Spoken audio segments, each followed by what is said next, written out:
Hello everyone, कैसे हैं आप सभी लोग। Hope all of you are all right. तो मैं आज की वीडियो में आपको प्रीवियस ईयर्स जेई मेंस और जेई एडवांस के कुछ क्वेश्चंस कराऊंगा, एज वेल एज कुछ अलग क्वेश्चंस भी कराऊंगा जो प्रीवियस ईयर से अलग हटके हैं। ठीक है, जो कि कंसेप्ट बिल्डिंग क्वेश्चंस हैं जो आपको रिवीजन में आपकी हेल्प होगी। ठीक है, तो let's start with the lecture. तो इसमें तीन कैटेगरीज हैं, मतलब इजी भी है, मॉडरेट भी है और थोड़ा डिफिकल्ट भी है। ठीक है, तो हम लोग सारी कैटेगरीज पे क्वेश्चंस करेंगे। अच्छा, सिलेबस बहुत ज्यादा है यार, तो मैंने कुछ कुछ चैप्टर्स में से कुछ कुछ टॉपिक्स उठा लिए हैं। ठीक है, पहले उन टॉपिक्स पे क्वेश्चंस कराऊंगा जो मुझे लगता है इंपॉर्टेंट है। ठीक है, उसके बाद में आपको काफी सारे, मतलब सारे ओवरऑल, मतलब सारे लेक्चर्स में सारे चैप्टर्स ही कवर अप कर लूंगा, तो ऐसा जितना कोई दिक्कत नहीं है। तो लेट्स स्टार्ट विद दिस। तो पहले सवाल है, आप लोग सॉल्व करिए और खुद बताइए आंसर क्या होगा। And it's a multiple correct answer type question of JEE advance 2013। ये जेई एडवांस 2013 का क्वेश्चन है ऑन लॉगरिथम। लॉगरिथम पे ज्यादातर क्वेश्चंस आती हैं, कभी कभी एक आता है, कभी कभी दो भी आ जाते हैं। ठीक है, तो सॉल्व करते हैं, देखिए कैसे सॉल्व होगा। ये बोल रहा है कि 3 की power x is equal to 4 is to the power x minus 1, then x can be what, या ए या बी सी, ये चारों चारों भी सकते हैं या कोई से भी दो भी सकते हैं। तो भाई देखते हैं कैसे करेंगे। तो मैंने कहा यार 3 की पावर x इक्वल टू 4 की पावर x माइनस 1 दे रखा था। ठीक है यार, तो मैंने कहा लाओ, मैं देख रहा हूं, मैं ऑब्जर्व कर रहा हूं कि जो लॉग दे रखा है, उसका बेस या तो 3 दे रखा है या बेस 2 दे रखा है। ठीक, इनफैक्ट ये भी 2 की पावर लिखी हुई है, तो या तो बेस 2 है या बेस 3 है। तो मैं अगर ऐसा बोलूं, taking log on both sides, taking log on both sides with base 2, जानबूझ के मैंने 2 लिया है क्योंकि मैं देख रहा हूं ऑप्शंस में ज्यादातर बेस 2 वाले हैं। ऑप्शन बी सी डी सब में से 2 2 बेस दे रखा है, तो मैंने बेस ले लिया दोनों तरफ लॉग ले लिया विद बेस 2। तो ये आएगा log 3 raise to the power x to the base 2, यहाँ आएगा log 4 raise to the power x minus 1 to the base 2। अब मैं जानता हूं एक बात, एक इसकी प्रॉपर्टी होती है लॉग की। प्रॉपर्टी क्या कहती है भाई, कि लॉग में अगर आर्ग्यूमेंट की पावर होगी m, तो वो उतर के आगे आ जाएगी मल्टीप्लीकेशन में, ये जगह m times of log a to the base b। तो वही प्रॉपर्टी यहां लगाएंगे, तो जगह x times of log 3 to the base 2 और x माइनस 1 बाहर आ जाएगा, जगह लॉग 4 टू द बेस 2। क्या कहती है प्रॉपर्टी की भाई, आर्ग्यूमेंट की जो पावर होगी वो उतर के आगे आ जाएगी, एल के आगे आ जाएगी और मल्टीप्लीकेशन में। ठीक है, लिख लीजिए। तो भाई ये क्या होगा, ये x माइनस 1 ये बन जाएगा लॉग 2 का square to the base 2। Again वही प्रॉपर्टी फिर से लगा दोगे आरएचएस में, तो ये x times of log 3 to the base 2 equal to, so वो 2 करके आगे आ जाएगा x minus 1 into 2 into log 2 with base 2। और आप एक बात और जानते हो कि जब आर्ग्यूमेंट ऑफ बेस सेम होते हैं, the value is 1, so this comes out to be 1। तो x times of log 3 to the base 2 की वैल्यू हो गई 2x माइनस 2, ये 2 को मल्टीप्लाई कर दोगे आप, 2x माइनस 2। तो यहां से आप x निकालना चाह रहे हो, तो मैं कहा यार log 3 to the base 2 था, तो मैंने 2x minus 2 divide by x, इस x को डिवाइड में भेज दिया, तो ये 2 माइनस 2 अपॉन x हो गया log 3 to the base 2 की वैल्यू। मैं कहा 2 अपॉन x को मैं उधर ले जा रहा हूं और log 3 to the base 2 को इधर लेके आ रहा हूं, that comes out to be 2 upon x comes out to be 2 minus log 3 to the base 2। अब 2 से डिवाइड, ये अब इस 2 को डिवीजन में ले जाऊंगा नीचे, तो 1 upon x आएगा यहां से, तो जाएगा 2 minus log 3 to the base 2 upon 2। इसका रेसिप्रोकल कर देंगे, तो x comes out to be 2 upon 2 minus log 3 to the base 2। ये किसी ऑप्शन में दिख रहा है, तो मैंने कहा सर ऑप्शन बी में दिख रहा है, तो मैंने इसको टिक कर दिया। तो दिस x की value comes out to 2 upon 2 minus log 3 to the base 2। तुमने कहा सर ये x की वैल्यू ये आ गई, लेकिन मुझे अब और भी तो सेटिस्फाई करनी है, क्या ये होगी या ये होगी या ये होगी। तो मैंने कहा चलो इसी को फिर से बुलाते हैं। 1 अपॉन एक्स की वैल्यू मुझे ये पता थी, मैं इस 1 अपॉन एक्स को बुला के लेके गया फिर अगले पेज पे। तो मैंने कहा ठीक है यार 1 अपॉन एक्स की वैल्यू ये है, इसको नेक्स्ट पेज पे लिखते हैं। तो 1 upon x comes out to be equal to, क्या आ रही value, 2 minus log 3 to the base 2 upon 2, 2 minus log 3 to the base 2 upon 2। मैं कहा यार इसको स्प्लिट कर दो, तो 2 upon 2 minus 1 upon 2 log 3 to the base 2। 2 upon 2 होगा 1 minus 1 into log 3 to the base 2 1/2 दे रखा है। सर आप एक जानते हो एक और प्रॉपर्टी लॉग की कि आर्ग्यूमेंट की पावर यहाँ होगी और बेस की पावर यहाँ आती है, तो आर्ग्यूमेंट की पावर यहाँ आती है और बेस की पावर उसके नीचे आती है और log a to the base b हो जाता है। और अगर ये आर्ग्यूमेंट की पावर है और बेस की पावर है तो आर्ग्यूमेंट की पावर यहाँ आती है और बेस की पावर उसके नीचे आती है और log a to the base b हो जाता है।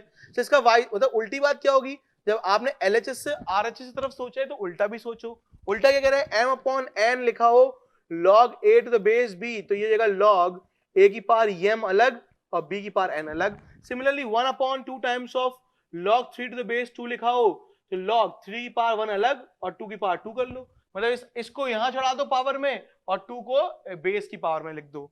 तो आप बोलोगे sir 1/x equal to 1 minus 1/x equal to 1 minus log 3 की पावर में 1 चढ़ा दो और 2 की पावर में 2 चढ़ा दो सर, तो ये हो गया 1/x equal to 1 minus log 3 to the base 4। इसका रेसिप्रोकल कर लोगे तो ये 1/1 minus log 3 to the base 4 आ जाएगा। That is option C. Option C जो था वो भी क्या हो गया, करेक्ट हो गया, 1/1 minus log 3 to the base 4। तो ये दोनों आपके करेक्ट आ रहे हैं।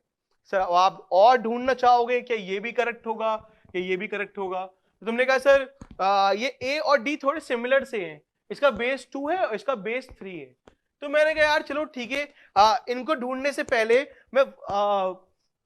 मैंने x देखा क्या है, we know that what is the value of x। अब देखो since we what we know कि what is x, we no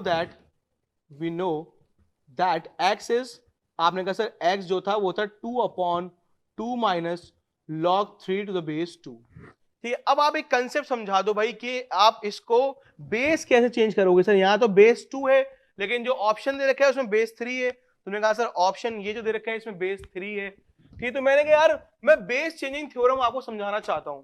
तो बेस चेंजिंग थ्योरम क्या कहती है, तो मैं पहले यहां समझा दे रहा हूं। एक और प्रॉपर्टी है इसकी, मैंने प्रॉपर्टी लॉग की कौन कौन सी पढ़ी है, लॉग की प्रॉपर्टी पढ़ी है आर्ग्यूमेंट की पावर होगी तब क्या करेंगे सब, वो यहां आ जाएगी log a to the base b। अगली प्रॉपर्टी पढ़ी है कि आर्ग्यूमेंट पे भी पावर होगी और बेस पे भी पावर होगी, तो आर्ग्यूमेंट पावर यहां आएगी, बेस की पावर उसके नीचे आएगी, log a to the base b हो जाएगा। अगली प्रॉपर्टी एक और पढ़ी है, दो लॉग आपस में ऐड हो रहे हैं, एडिशन तभी पॉसिबल होता है जब बेस सेम होगा, तो इनके आर्ग्यूमेंट्स ऐड होने की बजाय मल्टीप्लाई हो जाते हैं, ये भी एक प्रॉपर्टी पढ़ी है। इनफैक्ट दो लॉग आपस में सब्ट्रैक्ट हो रहे हैं, सब्ट्रैक्शन तभी पॉसिबल होगा जब बेस सेम होगा, तो इनके आर्ग्यूमेंट्स सब्ट्रैक्ट होने की बजाय डिवाइड हो जाते हैं।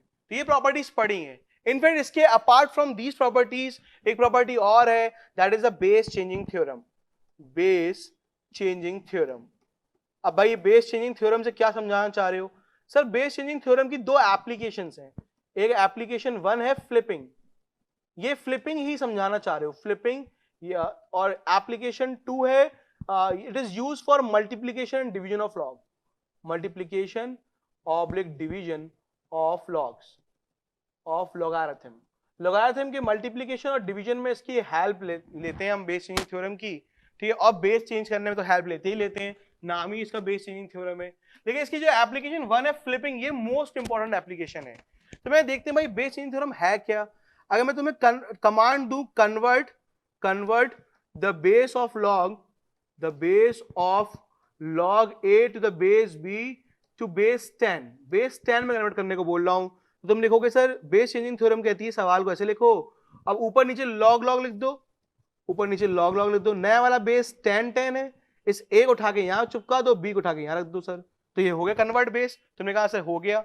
अगर मैं ऐसे ही तुम्हें कमांड दूं कन्वर्ट द बेस ऑफ, एक और कमांड दे रहा हूं, convert the base of log a to the base b to base a। अब इस बार मैं कमांड दे रहा हूं कि log a to the base b को बेस a में कन्वर्ट करना है, तो तुम बोलोगे सर मैं log ऊपर नीचे लिखूंगा, नया वाला बेस a और a है, हाँ सर नया वाला बेस a है, इस a को यहां लिख दूंगा, b को यहां लिख दूंगा। तो इसकी वैल्यू तो 1 होती है, अभी थोड़ी देर पहले आपने बताया भी था, जब आर्गुमेंट ऑफ बेस सेम होते हैं या आर्गुमेंट ऑफ बेस सेम होते हैं वैल्यू होती है 1। तो आप कहेंगे sir log of a to the base b आ गया आपका 1/log b to the base a। In fact इसको RHS से LHS की तरफ सोचूंगा तो 1/log b to the base a क्या return log a to the base b। तो मैंने कहा मैं जब मेरी मर्जी आती तब मैं किसी भी लॉग को फ्लिप कर सकता हूं, तो मैं अगर इस लॉग को फ्लिप करूंगा तो व्हाट आई एम ऑब्जर्विंग, अगर मैं इस लॉग को फ्लिप कर दूं तो सर क्योंकि ये इसके इक्वल होता है, ये हमने बेस चेंजिंग थ्योरम से सीखा है। बेस चेंजिंग थ्योरम में बेस ए ले लिया तो हमने सीखा ये चीज इसके इक्वल होती है। तो मैं किसी लॉग को अगर फ्लिप मार दूंगा तो आर्ग्यूमेंट और बेस अपनी पोजीशंस को इंटरचेंज कर लेते हैं। जो पहले आर्ग्यूमेंट था वो बेस बन चुका है, जो पहले बेस था वो आर्ग्यूमेंट बन चुका है। इनफैक्ट इवन अगर कोई लॉग दे रखा है, इसको ड्रिबल करके नीचे लेके जाऊंगा तो आर्ग्यूमेंट और बेस अपनी पोजीशंस को इंटरचेंज कर लेंगे।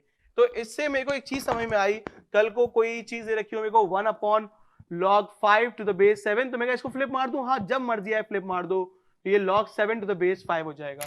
फ्लिप मारने पे ये अपनी पोजीशंस को इंटरचेंज कर लेते हैं। सिमिलरली कल को ये लिखा हुआ है 1/log c to the base d, flip मार दो तो ये हो जाएगा log d to the base c। Similarly कल को ये लिखा हुआ है log k to the base e, तो इसे ड्रिबल कर दूं, हाँ से इसे ड्रिबल कर दोगे तो ये नीचे जाएगा तो 1/log e to the base k बन जाएगा, 1/log e to the base k बन जाएगा। सिमिलरली अगर मैं यही ड्रिबलिंग वाला कंसेप्ट को मैं यहां यूज करूं फिर से, सर ये जो x की वैल्यू ये दे रखी है आपको log 3 to the base 2, से ड्रिबल मार दोगे तो 1/log 2 to the base 3 बन जाएगा। तुमने कहा हाँ सर ड्रिबल करने से या फ्लिप करने से सर ये आर्ग्यूमेंट और बेस अपनी पोजीशंस को इंटरचेंज कर लेते हैं, ठीक है। तो log 3 to the base 2 is same as 1/log 2 to the base 3। तो आप इसको रिप्लेस कर दिया, अब आपका x में जो आपका x था वो था 2/2 माइनस, इसे लिख लो 1/log 2 to the base 3। हाँ sir log 3 to the base 2 is same as 1/log 2 to the base 3, लिख लो यार। जब लिख लोगे इसको तो अब एलसीएम ले लो, तो हो जाएगा x would be equal to 2 नीचे लोगे log 2 to the base 3, तो ये 2 times of log 2 to the base 3 minus 1। अब ये सबसे ऊपर चला जाएगा मल्टीप्लाई में, तो x comes out to be 2 times of log 2 to the base 3 upon 2 times of log 2 to the base 3 minus 1। क्या ये ऑप्शन करेक्ट है? तुमने कहा सर हाँ ए वाला करेक्ट है। देखो ए वाले में ये लिखा हुआ है 2 times of log 2 to the base 3 upon 2 times of log 2 to the base 3 minus 1।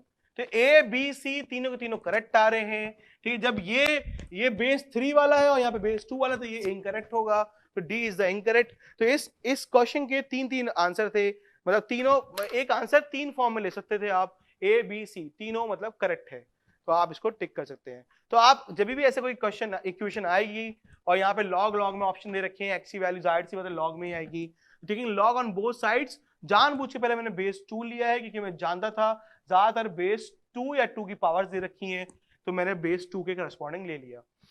तो मैंने इसको सॉल्व करा प्रॉपर्टी ऑफ लॉग लगा करके, और प्रॉपर्टी ऑफ लॉग लगाने के बाद मैंने x की वैल्यू ये आ गई, सबसे पहले c आ गया, फिर उसके बाद मैंने 1/x को बुला के फिर अगले पेज से फिर से लेके गया, और वहां पे मुझे पता चला कि 1/x को मैंने ऐसे अलग स्प्लिट कर दिया, फिर आर्ग्यूमेंट की पावर यहाँ चढ़ा दी, बेस की पावर यहाँ चढ़ा दी, तो ये बन गया 3 to the base 4, फिर इसका रेसिप्रोकल ले लिया तो x आ गया, तो ये ऑप्शन बी भी आ गया, ऑप्शन सी पहले ही आ चुका था। फिर फर्दर मैंने फ्लिपिंग और ड्रिबलिंग का यूज किया है, मतलब यहाँ पे मैं ड्रिबल कर दूंगा इसको तो 1/log 2 to the base 3 बन जाएगा, फिर एलसीएम ले लूंगा, एलसीएम करने के बाद ये आ रही है, that is option A is also correct. तो ये multiple answer correct type question था of JEE advance 2013। It's easy one, ठीक है, बहुत इजी है। इनफैक्ट लॉग के क्वेश्चन अगर कोई आता भी है तो वो बहुत इजी रहता है।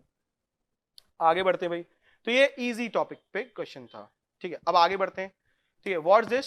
Late alpha and beta are the roots of this equation. इस इक्वेशन के रूट्स है अल्फा और बीटा। तो आप बोलोगे सर एक इक्वेशन दे रखी है आप x square minus 6 minus 2 equal to 0, इसका एक रूट है अल्फा और एक रूट है बीटा, ठीक है। अब क्या बोल रहा है सर? वो बोल रहा है ए एन एक कोई ए एन टर्म बोलिए, अल्फा की पावर एन प्लस बीटा की पावर एन है, इसका मतलब ए टेन कितना होगा? तो आप बोल रहे हैं कि ए एन की वैल्यू अल्फा की पावर एन प्लस बीटा की पावर एन, तो ए 10 हो जाएगा अल्फा की पावर 10 प्लस बीटा की पावर 10। ऐसे सिमिलरली ए 9 हो जाएगा अल्फा की पावर 9 प्लस बीटा की पावर 9। ऐसी ए 8 हो जाएगा अल्फा की पावर 8 प्लस बीटा की पावर 8।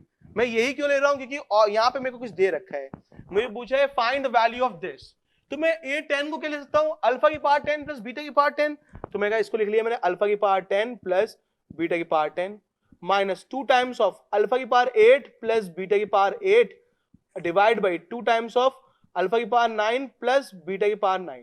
मुझे इनफैक्ट इसकी वैल्यू फाइंड करनी है, इसकी वैल्यू। तो क्या मैं इसमें पहले अल्फा बीटा फाइंड कर लूं इसको सॉल्व करके? मैं क्या नहीं, इतना बड़ा बेवकूफ नहीं हूं, मैं इसको सॉल्व नहीं करना चाहता, क्योंकि अल्फा की पावर 10 निकालूंगा बहुत टाइम वेस्ट होगा, ठीक है। क्या अल्फा प्लस बीटा निकाल लूं? मैं क्या नहीं, वो भी नहीं निकालूंगा।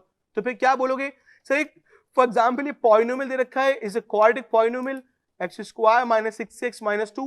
अगर अल्फा बीटा इसका रूट है तो p में अल्फा डालने पे क्या आएगी वैल्यू 0। सिमिलरली पॉलिनोमियल के अंदर बीटा डालने में वैल्यू क्या आएगी 0, क्योंकि इसका रूट है तो alpha square minus 6 alpha minus 2 की वैल्यू 0 आएगी। ऐसे beta square minus 6 beta minus 2 की वैल्यू क्या आएगी 0। अगर मैं देखूं मुझे क्या चाहिए सर, मुझे अल्फा की पावर 10 चाहिए, अल्फा की पावर 8 और अल्फा की पावर 9। अगर मैं अल्फा की पावर 8 से मल्टीप्लाई कर दूं तो यहाँ अल्फा की पावर 10 बन जाएगा, यहाँ अल्फा की पावर 9 और यहाँ अल्फा की पावर 8 बन जाएगा, तीनों आइटम मिल जाएंगे मेरे को। तो मैं कह रहा हूं इसमें मल्टीप्लाई कर दो बोथ साइड्स बाई अल्फा की power 8, multiply both sides by, this was an important question because it was asked in JEE Advanced 2011 as well as in Mains 2015, so it's an important question. Multiply both sides by alpha की power 8 और इधर करेंगे आप multiply both sides by beta की power 8। ठीक है, तो alpha की पावर 8 से मल्टीप्लाई करोगे तो अल्फा की पावर 10 माइनस 6 अल्फा की पावर 9 माइनस 2 अल्फा की power 8 equal to 0। Let be equation 1। और ये बीटा की पावर 10 माइनस 6 बीटा की पावर 9 माइनस 2 बीटा की power 8 equal to 0 and let it be equation 2। अगर मैं ऐड कर दूं दोनों इक्वेशन को, ऐड 1 एंड 2, तो LHS में ऐड होगा, RHS में ऐड होगा, तो RHS तो 0 हो जाएगा। LHS में अल्फा की पावर 10 और प्लस बीटा की पावर 10 लिख लिया मैंने। ठीक, ऐसी माइनस 6 अल्फा की पावर 9 माइनस 6 बीटा की पावर 9 और माइनस 2 अल्फा की पावर 8 माइनस 2 बीटा की पावर 8 इक्वल टू 0। सर अगर मैं इसमें 6 कॉमन ले लूं, माइनस 6 कॉमन ले लो यार, ठीक है, तो माइनस 6 कॉमन ले लूंगा तो ये अल्फा की पावर 9 प्लस बीटा की पावर 9 लिखा हुआ है। इसमें माइनस 2 कॉमन ले लो तो अल्फा की पावर 8 प्लस बीटा की पावर 8 इक्वल टू 0 लिखा हुआ है। ये 9 वाले पैकेट को उधर लेके जाऊंगी कि मुझे कुछ ऐसा बनाना है, तो मैंने कहा ठीक है यार, तो मैं अगर इसको उधर लेके जाता हूं तो अल्फा की पावर 10 प्लस बीटा की power 10 minus 2 times of alpha की पावर 8 प्लस बीटा की power 8 equal to 6 times of alpha की पावर 9 प्लस बीटा की पावर 9।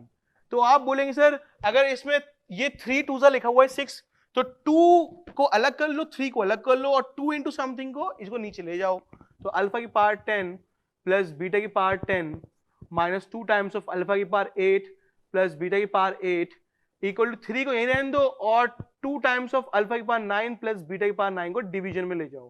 ठीक है ना, क्योंकि लिखा है 3 टू सा 6 और 3 इंटू 2 इंटू समथिंग लिखा हुआ है, 2 इंटू पूरे पैकेट को नीचे डिवीजन में ले गया तो 3 आ गई इसकी वैल्यू। यही तो मेरा सर सवाल था, तुमने कहा सर यही सवाल था और ये यहाँ पे आ गया है। तो इस इक्वेशन को भी आपने दोनों तरफ अल्फा की पावर 8 से मल्टीप्लाई कर दिया है और इस इक्वेशन को बीटा की पावर 8 से मल्टीप्लाई कर दिया है, फिर उनके बाद ऐड कर लिया है, तो अपने आप अल्फा की पावर 10 बीटा की पावर 10 बीटा की पावर 9 और अल्फा की पावर 8 और बीटा की पावर 8 सब कुछ बन चुका है। ठीक है, इनफैक्ट इसका आंसर आ चुका है, the answer comes out to be 3। तो ये थोड़ा आसान सवाल है, अगेन इजी, दोनों सवाल इजी थे, पहला वाला भी इजी था, that was on logarithmic logarithm, पहला सवाल जो था दैट वाज ऑन लॉगरिथम। ठीक है, multiple answer correct type question था, तो आपने काफी सारे कंसेप्ट यूज करके तीनों आंसर निकाले। फिर उसके बाद ये सवाल जो है थ्योरी ऑफ इक्वेशन बेस्ड है, क्वाड्रेटिक इक्वेशन इनफैक्ट, और उस पे ये इसको थोड़ा अलग अलग करके पूछ लेता है, कल को यहाँ पे कुछ और दे देगा वैल्यू, तो आपको जरूरी नहीं अल्फा की पावर 8 कल को अल्फा की पावर 12 से मल्टीप्लाई करना पड़ जाए, वो डिपेंड करता है यहाँ पे क्या दे रखा है। ठीक है, तो आप उसी करस्पॉन्डिंग मान लो ये A14 दे दे यहाँ पे, ठीक है, A14, ये A10 दे दे यहाँ पे, ठीक है, A12 दे दे यहाँ पे, A14 दे दे यहाँ पे, A13 दे दे, ऐसे करके भी दे सकता है, कल को कुछ भी दे सकता है, तो आप हमेशा ऐसे ही करोगे। तो क्या कल को उसने अगर यहाँ पे वैल्यू कुछ और दे देगा तो भी आप इसको ऐसे ही सॉल्व कर लोगे, तो लिख लीजिए आप इसको। तो ये थ्योरी ऑफ इक्वेशन पे क्वेश्चन था। आगे देखते हैं भाई, now this question is on complex numbers. कैसे complex number? So Z1 Z2 Z3 Z100 are the roots of this equation. ठीक है, ये सब कॉम्प्लेक्स रूट्स हैं, मतलब Z1, Z2, Z3 up to Z100 are complex numbers, are complex numbers, ये सारे complex numbers हैं। ठीक है भाई, तो मैं ये देखते हैं भाई इसको, इसके दो मेथड है सॉल्व करने के। मेथड 1 के, सर मेथड 1 तभी वैलिड है जब यहाँ पे 1 लिखा होगा, 1 इन द सेंस, सर ये जो 1 लिखा हुआ है ना, अगर यहाँ पे ये 1 लिखा हुआ है तभी आप मेथड 1 लगा पाओगे, वरना मेथड 1 फेल हो जाएगा। इसलिए मैं मेथड 2 भी पढ़ाऊंगा जब यहाँ पे 3 या 5 या 7 या कुछ और आ रहा होगा, तब मैं कोई और मेथड पढ़ाऊंगा। पहले देखते हैं भाई क्या कहना चाह रहा है। ये कहना चाह रहा है कि if Z1, Z2, Z3 up to Z100 are the roots of are the roots of z की पावर 100 प्लस z की पावर 99 प्लस z की power 98 and up to z square plus z plus 1 equal to 0। Sir ये equation जो दे रखी है ये एक पॉलिनोमियल इक्वेशन टाइप लग रही है z में। z की हाईएस्ट पावर है, फिर एक कम पावर, फिर एक कम पावर, ऐसे करते करते 1 तक आ रहा है। तो मैं क्या देखते हैं इसका सम करके देख लूं। हाँ तो मैं कैसा ये ज्योमेट्रिक प्रोग्रेशन टाइप लग रही थी, ठीक है। z तो लेकिन सर ये जो z दे रखा है इसके सम करके देखते हैं। तो the sum would be sir ये सम ऑफ n टर्म्स का फॉर्मूला क्या होता है, a common ratio power number of terms minus 1 upon common ratio minus 1। तो आपने कहा इसको फॉर्मूला लगाते हैं तो z की पावर a कितना है सर, a जो है 1 plus z square up to z की पावर 100 इक्वल टू 0 दे रखा था। तो a कितना है इसका 1, कॉमन रेशियो कितना z पावर सर पावर कितनी होगी 101 क्योंकि नंबर ऑफ टर्म्स है 101 minus 1 upon z minus 1 equal to 0। तो सर यहाँ पे क्या होगा z की वैल्यू ये, तो इसका मतलब this value can be written as this. तुमने कहा sir this value 1 plus z plus z square plus z cube and up to z की power 100 this can be written as this and this can be written as this, ठीक है। तो this इसका पूरा ये जो पूरा एक्सप्रेशन दे रखी थी इसका सम ये होगा और इसकी वैल्यू 0 होगी, ठीक है यार। तो मैंने कहा यार ये जो इसमें z 1 होना चाहिए, तो मैंने कहा नहीं सर z 1 नहीं होना चाहिए क्योंकि अगर 1 हो गया z तो सर z की वैल्यू 1 हो गई। वैसे देख लो कि 1 की पावर 100 प्लस 1 की पावर 99 प्लस 1 की पावर 98 प्लस 1 का स्क्वायर प्लस 1 प्लस 1 तो कभी 0 आएगा, तो मेरे से कभी 0 नहीं आएगा। Sum of all the positive quantities कभी 0 तो होगा नहीं। इसका मतलब z वैसे ही 1 नहीं होना चाहिए क्योंकि 1 हो गया तो 1 माइनस 1 0 अपॉन 0 फॉर्म बन जाएगी विच इज इंडिटरमिनेट फॉर्म। तो आप बोलना चाहिए sir z can not be equal to 1। तो सर आप इनफैक्ट ये बोल सकते हैं z की पावर 101 माइनस 1। तो आप हमेशा याद रखिएगा कि sir this can be written as this. हाँ सर इसको आप ये ले सकते हो z की पावर 101, इस 1 को हटा दो, अब z की power 101 minus 1 upon z minus 1 आप इसको ये ले सकते हो क्योंकि ये हो ही रहा है सर, ठीक है। अच्छा z 1 नहीं होना चाहिए, z अगर 1 हो गया तो 0 अपॉन 0 फॉर्म बन जाएगी which is not indeterminate form, ठीक है। तो आप बोलना चाह रहे हो कि सर इनफैक्ट ये हो क्या गया सर, आप कहेंगे सर अब इसको सॉल्व करेंगे तो z की पावर 101 माइनस 1 इक्वल टू 0 आ गया। z की पावर 101 क्योंकि आप इसको सॉल्व करेंगे तो ये इधर जाएगा 0 के अंदर 0 हो जाएगा, ठीक है। तो z की पावर 101 इक्वल टू 1। तो सर ऐसा लग रहा है कि सर ये z की पावर 101 इक्वल टू 1 के रूट्स हो। क्या रूट्स हो सर, ये सर z की पावर 101 इक्वल टू 1 के रूट्स आ रहे हैं। कौन कौन आ रहे हैं सर, सर इसके रूट्स आ रहे हैं z1 और आ रहा है z2, एक आ रहा है z3, एक आ रहा है z4 और एक आ रहा है इनफैक्ट z100। ये रूट्स आ रहे हैं जो आपको दे रखे थे। यही तो बोल रहा है कि sir if z1, z2 up to z100 are the roots of this equation. तो आपने कहा इस इक्वेशन को मैंने, ये इक्वेशन थी इन द वेरिएबल z, तो मैं कहा ये ज्योमेट्रिक प्रोग्रेशन टाइप दे रखी है तो मैं इसको इस फॉर्म में ले सकता हूं, ठीक है। हाँ a r की power number of terms minus 1 upon r minus 1, ठीक है। इसमें z 1 नहीं होना चाहिए, तो सर पता ही है मेरे को z अगर 1 हो गया तो 1 प्लस 1 प्लस 1 प्लस 1 कभी करने पे 0 आएगा ही नहीं सर, कभी नहीं आएगा 0 इनका सम करने पे। और इनफैक्ट 1 रखोगे तो 1 माइनस 1 0, 1 माइनस 1 0 तो 0 अपॉन 0 फॉर्म हो जाएगी। इसका मतलब z 1 नहीं होना चाहिए। लेकिन इनफैक्ट अगर मैं देखूं तो z की वैल्यू 1 नहीं होनी चाहिए, बाकी कोई भी कॉम्प्लेक्स। तो इसका मतलब मुझे ऐसा लग रहा है सर ये तो मैंने कहीं nth रूट ऑफ यूनिटी में पढ़ा था, तो हमने कहा हाँ सर आपने पढ़ा था क्यूब रूट ऑफ यूनिटी भी पढ़ा था। तो अगर क्यूब रूट ऑफ यूनिटी कुछ इस प्रकार था कि x क्यूब इक्वल टू 1 है तो सर इसके x cube minus 1 equal to 0 या फिर you can say x cube equal to 1।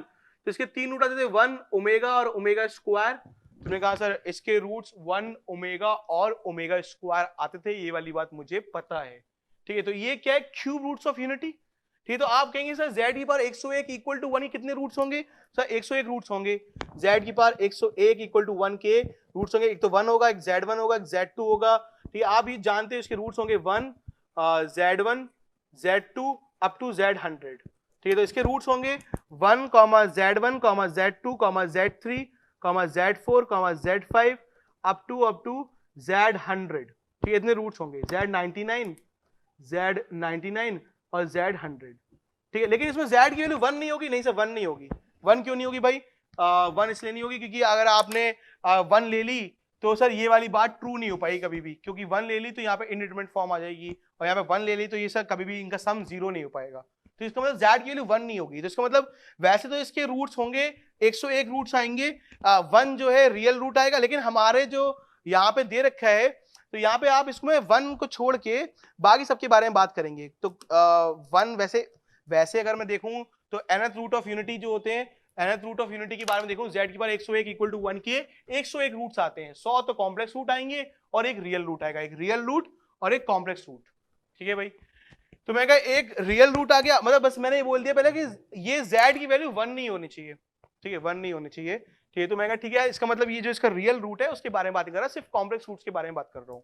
तो कॉम्प्लेक्स रूट्स के बारे में बात करेंगे आप, तो क्या कॉम्प्लेक्स रूट्स के बारे में जानता हूँ, nth रूट ऑफ यूनिटी में उनका सम क्या होता है ये भी जानता हूँ।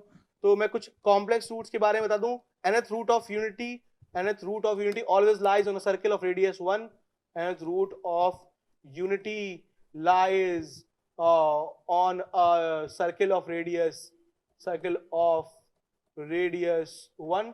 तो आप बोलेंगे sir nth root of unity they all lies on a circle of radius 1। तो सर z की पावर अगर खुद देख लो सर, आपने कहा z क्यूब इक्वल टू 1 की एक रूट होता है 1 और एक होता है ओमेगा। ओमेगा से सेकंड क्वाड्रेंट मल्टीप्लाई करते हैं क्योंकि वो -1/2 माइनस √3/2 आयोटा होता है। ठीक है, हाँ सर, वो सेकंड क्वाड्रेंट मल्टीप्लाई करते प्लस √3/2 होता है। और ओमेगा स्क्वायर सर वो थर्ड क्वाड्रेंट मल्टीप्लाई करता है और इनफैक्ट ओमेगा का वो कॉन्जुगेट होता है -√3/2। इतनी बात तो आप जानते हो कि complex roots always exist in conjugate pairs. If the roots of any equation, if the roots of this cubic equation में इसका एक रूट अगर इस क्यूबिक इक्वेशन का एक रूट अगर रियल है और बाकी दो रूट इमेजिनरी हैं, तो वो दोनों इमेजिनरी रूट्स कॉन्जुगेट पेयर्स में एग्जिस्ट करते हैं। तो imaginary roots always exist in conjugate pairs. तो आप बोलेंगे ओमेगा स्क्वायर का कॉन्जुगेट होगा, हाँ से कॉन्जुगेट मतलब रियल एक्सिस के अबाउट इसकी मिरर इमेज होगी। ठीक है, होता है सर। ऐसे ये तो आपने z क्यूब इक्वल टू 1 का एग्जांपल लिया है। ऐसे z की पावर 101 इक्वल टू 1 के कितने रूट्स होंगे? तुम बोलो सर ये भी सब के सब कहाँ लाई कर रहे होंगे सर? इसके रूट्स होंगे, एक तो 1 होगा, एक यहाँ पे z1 है, फॉर एग्जांपल z2 है, z3 है, z4 है, तो यहाँ पे z100 होगा और ये दोनों आपस में कॉन्जुगेट होंगे। तुमने कहा हाँ, ऐसे z2 का कॉन्जुगेट कौन होगा? सर z99 होगा। z3 का कॉन्जुगेट कितना होगा? z98। सिमिलरली z4 का कॉन्जुगेट क्या होगा? Z97। So in fact these are conjugate of each other, conjugate pairs, because they are imaginary. Yes, they are imaginary. 1 के अलावा सारे इमेजिनरी है, 1 को छोड़ के सारे इमेजिनरी, और हमारे इक्वेशन में z की वैल्यू 1 लेनी भी नहीं है हमें। ठीक है, तो सर हमें सिर्फ कॉम्प्लेक्स रूट्स के बारे में बात करनी है। तो आप बोलोगे कॉन्जुगेट पेयर्स है, हाँ कॉन्जुगेट पेयर्स मतलब Z100 Z1 बार ले सकते हो आप। इनफैक्ट ये भी कॉन्जुगेट पेयर्स होगा, हाँ Z99 कैमिटेड Z2 बार, तो ये Z98 के साथ कॉन्जुगेट पेयर होगा, Z98 is Z3 bar and so on। ठीक है, Z98 is Z3 bar। तो ये complex roots exist in conjugate pairs, complex roots exist in conjugate pairs, हमेशा कॉन्जुगेट पेयर्स में ही एग्जिस्ट करते हैं। इनफैक्ट अच्छा, इनका डिस्टेंस क्या होगा ओरिजिन से? तुमने कहा सर ये सब यूनिट साइकिल पे लाई करते हैं, यूनिट साइकिल में तो साइकिल ऑफ रेडियस 1, तो mod Z1 mod Z2 mod Z3 सबकी वैल्यू क्या होगी सर? सबकी value distance from origin, mod मतलब distance of complex number from origin, ये डिस्टेंस सारा का सारा 1 होगा क्योंकि सर रेडियस ही तो है सब, हाँ सारा डिस्टेंस 1 होगा, तो इन सबके मॉड की वैल्यू 1 होगी। तो ये जो काम आएगा हमने चीज सीख ली है। क्या क्या चीज सीखी भाई? nth root of unity all lies on a circle of radius 1। ठीक है, एंड इस nth रूट ऑफ यूनिटी में इसके 101 रूट आएंगे सर, इसके एक 1 होगा, बाकी Z1 होगा, एक Z2 होगा, ऐसी Z100 तक होगा एंड सो ऑन, Z100 तक होगा भाई। ठीक है, तो इसके 1 को छोड़ के बाकी जो कॉम्प्लेक्स रूट्स हैं वो सब साइकिल पे लाई कर रहे हो, मतलब 1 भी लाई कर रहे हैं, लेकिन दे ऐसे लाई कर रहे हैं वो लोग कि वो एक दूसरे के कॉन्जुगेट पेयर्स हैं। तो कॉन्जुगेट पेयर्स हैं तो आप ये वाली बातें ले सकते हो। ठीक है, तो इतनी बातें मुझे समझ में आ गई। इनफैक्ट मुझे एक बात और बताइए, जो nth रूट ऑफ यूनिटी है ये जीपी में आते हैं और इनका सम 0 होता है। ठीक है, ये सब भी मैं जानता हूँ। ठीक है, तो ये कुछ इंपॉर्टेंट बातें मैं nth रूट ऑफ यूनिटी के बारे में जानता हूँ। ठीक है, तो मैं कहा चलो सवाल, इतना बात तो मैंने देख लिया, अब सवाल कर लेते हैं क्या सॉल्व होगा। तो मैंने कहा यार ये जो इक्वेशन है वो इनडायरेक्टली लिखी हुई है, z की power 101 equal to 1, where z can not be equal to 1, z की वैल्यू 1 नहीं हो सकती। z की वैल्यू 1 हो गई तो ये वाली बात ट्रू नहीं हो पाएगी, यानी कि यहाँ पे एक इंडिटरमिनेट फॉर्म बन जाएगी, z की वैल्यू 1 नहीं हो सकती, तो 1 नहीं हो सकती। इसके अलावा सर ये Z1 Z2 Z100 तक कुछ भी हो सकती है z की वैल्यू। ठीक है, हाँ तो आपको ऐसे लिख लिया आपने। तो अब ये क्या बोल रहा है, आप you have to find the value of this summation, इस समेशन की वैल्यू आपको फाइंड करनी है। तो मैं कहा ठीक है यार इस समेशन की वैल्यू फाइंड करते हैं। समेशन क्या कह रहा है, to find the value of summation r की वैल्यू 1 से लेकर के 100 तक 1 अपॉन ZR माइनस 1। तो ये कहना चाह रहा है 1 अपॉन Z1 माइनस 1। हाँ समेशन का मत आप 2 डाल दोगे तो 1 अपॉन Z2 माइनस 1, 3 डाल दोगे तो 1 upon Z3 minus 1 and so up to 1 upon Z97 minus 1 plus 1 upon Z98 minus 1 plus 1 upon Z99 minus 1 plus 1 upon Z100 minus 1। ठीक है भाई, एंड सो ऑन करके आप ये लिख लेंगे। तो मैं कहा यार ठीक है, मैं क्या करता हूँ ये 100 टर्म्स होंगी। तुमने कहा सर यहाँ पे 1 लिखा हुआ है और यहाँ पे 100 लिखा हुआ है, 100 टर्म्स है। तो मैंने कहा यार मुझे पता है ये कॉन्जुगेट है, कैसे Z1 बार लिख लूं। तो मैं कहा अगले स्टेप में मैं लिख सकता हूँ इसको Z1 माइनस 1, इसे Z2 माइनस 1 ही लिख दिया, इसे Z3 minus 1 and so on, इसे लिख लिया मैंने Z3 पे बार माइनस 1। हाँ मुझे पता है Z98 and Z3 are conjugate pairs, Z98 can be written as Z3 bar, हाँ कॉन्जुगेट है, तो आपने इसको Z3 बार लिख लिया। इसे आपने Z99 को Z2 बार माइनस 1 लिख लिया, इसे Z1 बार माइनस 1 लिख लिया। तो उन्होंने कहा इसको क्लब कर लो, एज सिमिलरली इसको क्लब कर लो, एज सिमिलरली इसको क्लब कर लो। तो मैं इनको क्लब करके लिखूंगा तो ये मेरा जो पैकेट है वो ये आ गया और इसके अंदर 50 टर्म्स होंगी। तुमने कहा था 2 टर्म को मिला के आपने एक पैकेट बना लिया है, तो Z2 minus 1 plus 1 upon Z2 bar minus 1 plus 1 upon Z3 minus 1 plus 1 upon Z3 bar minus 1 and so on, ऐसे करके 50 पैकेट्स होंगे, 50 पैक्स। ठीक है, तुमने कहा सर इसको क्लब करके एक बना लिया है, सिमिलरली इसको क्लब करके एक बना लिया है, इसको क्लब करके एक बना लिया है, ऐसे करके 50 पैकेट्स दे रखे हैं आपको। ठीक है, तो मैं कहा यार इनको सॉल्व करते हैं पहले। अच्छा मैंने कुछ करा नहीं है, थोड़ी देर पहले मैंने कुछ नॉलेज इकट्ठी की थी about the nth root of unity. अभी तो मैं सिर्फ सवाल को लिख रहा हूँ, r की वैल्यू 1 डाल रहा हूँ, 2 डाल रहा हूँ, 3 डाल रहा हूँ, 100 डाल रहा हूँ। फिर मैंने Z100 को थोड़ी देर पहले कंसेप्ट पढ़ा था कि Z100 और Z1 कॉन्जुगेट पेयर्स होंगे, तो Z1 बार लिख लिया मैंने। तो जो मैंने पिछले पेज में पढ़ा था वो ये वाला कंसेप्ट कि भाई अगर Z की बार 101 इक्वल टू 1 के 101 रूट है तो 1 जो है रियल रूट होगा, बाकी सब कॉम्प्लेक्स रूट्स हैं। तो खैर यहाँ पे तो मैं बता रहा हूँ बस आपको, 1 के बारे में तो मुझे बात भी नहीं करनी है कि Z की वैल्यू 1 नहीं लेनी मेरे को। तो ये जो कॉम्प्लेक्स रूट्स है ये कॉन्जुगेट पेयर्स में लाई कर रहे हैं, तो यहाँ से मैंने बोला है, और इनफैक्ट ये एक सर्किल में लाई कर रहे हैं और उस सर्किल का रेडियस 1 है, यानी कि इनका डिस्टेंस फ्रॉम ओरिजिन 1 है, यानी इनकी मॉड की वैल्यू भी क्या है 1 है। ठीक है, और ये सर एक दूसरे कॉन्जुगेट पेयर्स होते हैं। ठीक है, और इनफैक्ट मैं ये भी जानता हूँ कि इन सब का सम क्या होगा, इन सब का सम क्या होगा sir, all nth root of unity, यहाँ 1 से लेकर के यहाँ तक का सम क्या होगा, 0 होगा। कैसे पता चलेगा सर, वो 1 प्लस Z, ये इन सब का सम वुड बी 0 इसलिए होगा क्योंकि इसके पास what is the sum of the roots, थ्योरिफिकेशन कहती है सम ऑफ द रूट्स होता है minus times the coefficient of second highest power upon the leading coefficient. मतलब सर आप ये जानते वाली बात कि अगर सपोज करो Z cube minus 1 equal to 0, इसके रूट है 1 ओमेगा और ओमेगा स्क्वायर, तो आप बोलोगे sir in sum of the roots कितना होगा, sum of the roots definitely 0 होगा, क्योंकि वो होता है minus times the coefficient of x Z square, coefficient of second highest power upon coefficient of Z cube, coefficient of Z square would be, sir coefficient of Z square is 0। Sir आप बोलोगे sir इसके roots क्या होंगे sir, क्योंकि आप x cube minus 1 को देख लो, अगर x cube minus 1 equal to 0 के रूट आ रहे हैं अल्फा, x क्यूब, बीटा और गामा, तो आप बोलोगे सम ऑफ द रूट्स कितना होगा, थ्योरिफिकेशन आपने बचपन में पढ़ी थी minus times b upon a, और b कितना है sir, coefficient of x square तो है ही नहीं सर, क्योंकि कोई भी क्यूबिक क्या होती है ax cube plus bx square plus cx plus d, इसका a कितना है 1 है, b कितना है 0 है, c कितना है 0 है और d कितना है माइनस 1 है। तो आप बोलोगे सर कोई भी ये तो इतनी बात तो आप जानते ही हो, तो इसके रूट्स तो आप जानते हो फेमस है, एक तो 1 है, एक ओमेगा है, एक ओमेगा स्क्वायर है, तो इनका sum comes out to be equal to minus b 0, तो 0 आ जाएगा सर इनका सम। ठीक है, तो इसका मतलब इनफैक्ट इवन मुझे nth रूट ऑफ यूनिटी के बारे में पता चल गया, sum of all the nth root of unity, sum of nth roots of unity, nth roots of unity is always 0, unity is always 0, मतलब क्यूब रूट ऑफ यूनिटी हो, चाहे fourth root of unity हो, चाहे fifth root of unity हो, चाहे 101 root of unity हो, this is 101 root of unity, इन सब का सम क्या होगा, sum of nth roots of unity is always 0, they lies on a circle of radius 1, और in fact they exist in conjugate pairs. ठीक है, तो in fact they are in GP also, खैर ये सब चीजें हम जब हम पढ़ेंगे कॉम्प्लेक्स नंबर तब देख लेंगे। फिलहाल इस क्वेश्चन पे फोकस करते हैं।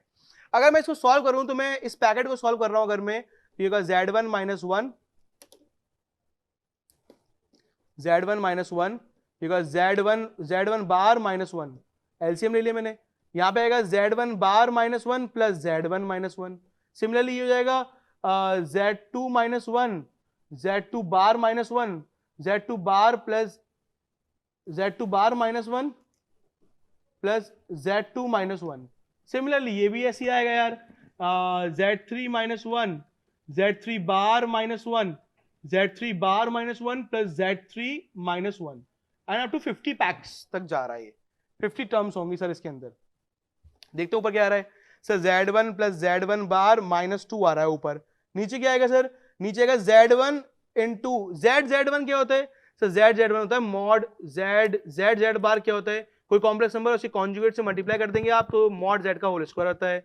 Z1 इंटू Z1 बार क्या होगा, मॉड Z1 का होल स्क्वायर। इस केस में 1 होगा क्योंकि सर यहाँ पे मॉड Z1 अभी आपने थोड़े पहले लिखा है तो 1 होता है। सिमिलरली तो ये क्या हो गया sir, Z1 into Z1 bar minus Z1 बार और माइनस माइनस प्लस 1। सिमिलरली ये Z2 plus Z2 bar minus 2 upon ये Z2 बार, ठीक है। तो Z2 bar is mod Z का whole square, Z2 into Z2 bar is mod Z2 का whole square, that is 1। तो ये सब 1 लिखे हुए हैं, तो दिस वैल्यू इज 1। हाँ तुम देखो सर ये भी 1 लिखा हुआ है, इनफैक्ट ये भी 1 लिखा हुआ है। आगे क्या आएगा, minus Z2 bar plus 1। Similarly ऐसी कहानी हर जगह हो रही होगी। तो मैं देखता हूँ रिजॉल्व कर ले रहा हूँ क्या लिखा हुआ है। तो नेक्स्ट पेज पे लिखता हूँ, तो Z1 plus Z1 bar minus 2 upon ये लिखा है 1, ये लिखा हुआ है माइनस Z1 बार प्लस 2। चेक कर लो भाई, ये लिखा है माइनस, ये लिखा है ये वाला 1, ये वाला 1 और ये वाला 1 मिलकर 2 हो जाएगा, माइनस Z1 बार और 1 प्लस 1 2। ठीक है, ये सर ये जब यहाँ पे 1 आएगा तभी आप इस मेथड को लगा पाओगे, 1 के अलावा कोई और चीज आएगी तो आप ये मेथड लगा नहीं पाओगे कभी भी। ठीक है, तो मैं कहा ठीक है यार आगे देखते हैं।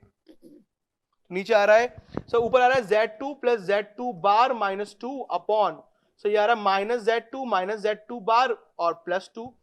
ऐसे 50 टर्म्स तक आ रहा है। तो मैंने कहा ऊपर से अगर मैं माइनस, नीचे से माइनस कॉमन ले लूं,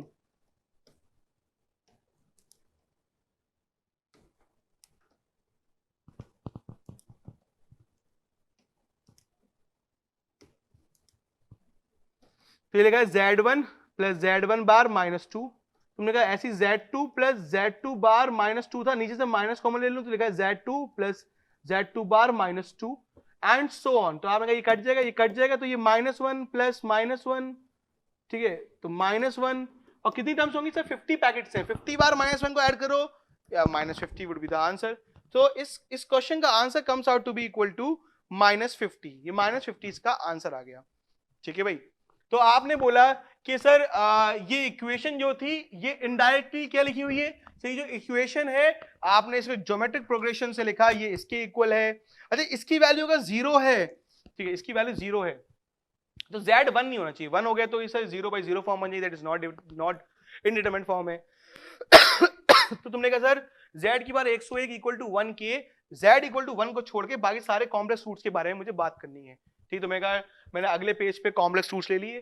ठीक है, तो मैंने अगले पेज पे जो कॉम्प्लेक्स रूट्स लिए, तो सर ये आगे कॉम्प्लेक्स रूट्स। तो मैंने कहा nth रूट ऑफ यूनिटी के बारे में जानता हूं कि इसके वैसे तो 101 रूट्स आते हैं, लेकिन फिलहाल मुझे यहाँ पे कॉम्प्लेक्स रूट्स के बारे में बात करनी है, 1 के बारे में बात नहीं करनी। लेकिन वैसे 1 तो इसका रूट होता ही है, अगर इस इक्वेशन को देखूं तो इसका रूट 1 होता है। लेकिन क्योंकि हमारी equation actually as it is ये नहीं है, हमारी इक्वेशन क्या है, हमारी इक्वेशन है Z की पावर 101 -1 अपॉन Z -1। ठीक है, तो इसलिए हमने Z को इक्वल टू 1 नहीं लिया है। ठीक है, तो वैसे 1 खुद देख लो, 1 डालोगे तो 1 + 1 1 1 इनका सम कभी भी 0 तो होना नहीं है, तो इनका सर इनका सम कभी 0 नहीं होगा, तो Z can not be equal to 1। ये लेकर के हमने सॉल्व करा है। ठीक है, तो हमें पता चला ये कॉन्जुगेट पेयर्स अप्लाई कर रहे हैं और ये सब बातें हमें पता चल गई इसके बारे में। जब हमने बात पता चली तो हमने यहाँ पुट कर दिया। इनफैक्ट हमें यही पता चल गया कि किसी कॉम्प्लेक्स नंबर को उसके कॉन्जुगेट से मल्टीप्लाई करते हैं उसके मॉड का होल स्क्वायर आ जाता है। Z1 का स्क्वायर 1 इसलिए क्योंकि ये यूनिट सर्किल अप्लाई करते हैं, Z1 से लेकर के Z100 तक सारे nth रूट ऑफ यूनिटी, ठीक है, सारे रूट्स ऑफ यूनिटी वहीं पे लाई करेंगे, तो ये मॉड Z1 का स्क्वायर 1 होगा, ये 1 + 1 2 हो जाएगा। तो ऐसे इसको सॉल्व कर लिया तो हर पैकेट की वैल्यू -1 आ रही है और ऐसे 50 पैकेट्स हैं, तो -50 विल बी द आंसर। तो मैंने कहा चलो ये तो हो गया एक कंसेप्ट, ठीक है, एक तरीका हो गया। तुमने कहा यार मेथड 2 बता दो इसको करने का, क्योंकि मेथड 2 कहाँ हेल्प करेगा आपकी सर, वो मेथड 2 हमारी यहाँ हेल्प करेगा, कल को यहाँ 1 की जगह पे 2 आ जाए, 3 आ जाए, 4 आ जाए, ठीक है, तो ये वाला मेथड बोल्ड हो जाता है, तो अगला मेथड जो मेथड 2 है वो काम करेगा। देखते हैं भाई क्या होगा। तो तुमने कहा बचपन से मैं जानता हूं कोई भी क्वाड्रेटिक इक्वेशन है, for example ax square plus bx plus c equal to 0, तो मैं इसको ले सकता हूं, या कोई पॉलिनोमियल है, मान लो कोई क्वाड्रेटिक पॉलिनोमियल है, अगर लीडिंग कोएफिशिएंट यानी कोएफिशिएंट ऑफ x स्क्वायर दे रखा है, कोएफिशिएंट ऑफ x स्क्वायर को बोलते हैं लीडिंग कोएफिशिएंट, अगर ये दे रखा है तो आप अगर a को कॉमन ले लेंगे, px इक्वल टू a को कॉमन ले लेंगे आप, ठीक है, तो सर ये तो आप x प्लस अल्फा, अगर इसके रूट है अल्फा और बीटा, तो अल्फा का इसका रूट है तो अल्फा का इसका रूट है तो x माइनस अल्फा और x माइनस बीटा की फॉर्म में ले सकते हैं। तुमने कहा हाँ सर अल्फा इसका रूट है तो a कॉमन ले लो, और कल को a दिया ही ना हो, तो a दिया ही ना हो, अगर कोई भी क्वाड्रेटिक इक्वेशन दे रखी है a कॉमन ले लो, leading coefficient into x minus alpha into x minus beta. मैं कोई क्यूबिक इक्वेशन दे रखी है तो क्या करेंगे, तो मैं कैसा, अगर कोई क्यूबिक इक्वेशन दे रखी है px equal to ax cube plus bx square plus cx plus d, और इसके रूट है अल्फा बीटा और गामा, तो आप बोलोगे सर a को कॉमन ले लो, तो सर ये बन जाएगा सिंपली x, इसके फैक्टर क्या हो जाएंगे, x minus alpha, x minus beta और x माइनस गामा। ये तो हमने बचपन में क्लास 9-10 में ही पढ़ा था कि if alpha beta gamma are the roots then x minus alpha, x minus beta and x minus gamma are the factors, तो आप इसको इस फॉर्म में लिख लेंगे। तो मैं कहा इनफेक्ट यार जब इन सबको लिख ही रहा हूं मैं, तो क्यों ना मैं, अच्छा x cube px equal to x cube दे रखा है -1, एक्स क्यूब -1, इसके रूट अगर मैं बोलूं अल्फा बीटा और गामा है, तो आप बोलेंगे sir px equal to x cube -1 और इक्वल टू लीडिंग कोएफिशिएंट तो 1 ही है सर, कोई टेंशन नहीं, तो x minus alpha, x minus beta और x माइनस गामा लिख लोगे, तुमने कहा लिख लूंगा यार, ठीक है। अगर मैं बोलूं इसके रूट है, एक का नाम है 1, एक का नाम है ओमेगा और एक का नाम है ओमेगा स्क्वायर, ओमेगा स्क्वायर, तो आपने कहा अल्फा का नाम है 1 और बीटा का नाम है ओमेगा और गामा का नाम है ओमेगा स्क्वायर, ठीक है, बीटा का नाम है ओमेगा और गामा का नाम है ओमेगा स्क्वायर। तो तुमने कहा ठीक है यार मैं ऐसे भी ले सकता हूं, या कल को मैं बोल दूं इसके रूट है 1, अच्छा x cube -1 upon x minus 1 की रूट क्या आ जाएंगी सर, मतलब फैक्टर कैसे लिख सकते हो, एक्स माइनस ओमेगा स्क्वायर। तो तुमने कहा सर मैंने क्या करा, रियल वाले रूट से डिवाइड कर दिया, तो ये इसको इस फॉर्म में लिख सकता हूं, तुमने कहा हाँ ले सकते हो, क्या प्रॉब्लम है। तो तुमने कहा सर ऐसी कोई इक्वेशन थी px इक्वल टू एक्स की पावर 101 -1, तो इसके रूट थे आपके पास, जो इस इक्वेशन थे इसके रूट थे 1 z1 z2 up to z100 तक रूट थे। तो तुमने कहा sir px equal to x की पावर 101 -1 को ले सकता हूं x minus alpha, x minus beta, x minus gamma, x minus z3 and so on up to x minus z100 for example, मैंने ऐसे ना बोल दिया, या x1 x2 x3 up to x100 मान लो, x1 x2 x100 तक roots मान ली मैंने, तो सर ये क्या क्या हो जाएंगे सर रूट, एक तो x minus alpha, x minus beta, x minus gamma, x minus delta and so on up to x minus x100 दे रखा है आपको, ठीक है यार। अच्छा x माइनस 1 को डिवाइड में ले जाऊं तो x की पावर 101 -1 अपॉन x माइनस 1 के रूट हो जाएंगे आपके पास, ठीक है। अब इसके रूट्स क्या आएंगे सर आपको, x माइनस x1, तो आप कॉम्प्लेक्स रूट्स की फॉर्म में ले सकते हो इसको, x माइनस x3 तो up to x minus x100। तुमने कहा सर इसको 1 plus x square up to x की पावर 100 भी तो ले सकता हूँ, तुमने कहा हाँ सर ये तो आपने पढ़ाया ही था, शुरू में ही बताए थे, सबसे पहले यही चीज बताई थी आपने कि 1 से लेकर के 1 plus x square up to x100 GP से आपने ये लिख सकते हो आप, ठीक है। तो इनफैक्ट आप इसको इन फॉर्म में लिख सकते हो, तो मैं ठीक है यार इसको इस फॉर्म में लिख दिया मैंने, ठीक है। x की z होगा तो 1 plus z square plus z की पावर 100 इक्वल टू z की पावर 101 -1 अपॉन z माइनस 1, यही हमारा पॉलिनोमियल फंक्शन इन z दे रखा है, इन द वेरिएबल z, जो हमारे में दे रखा है वो ये दे रखा है, क्योंकि हमारे में ये दी थी इक्वेशन, इस इक्वेशन को हमने जीपी से ये लिख लिया, जब ये लिख लिया तो इसको आप लिख सकते हो z minus z1 z minus z2, क्योंकि हमारे में 1 नहीं आ रहा है, z can not be equal to 1, z minus z100, इसका मतलब आपका जो पॉलिनोमियल है उसको आपने इस फॉर्म में लिख लिया है, ठीक है।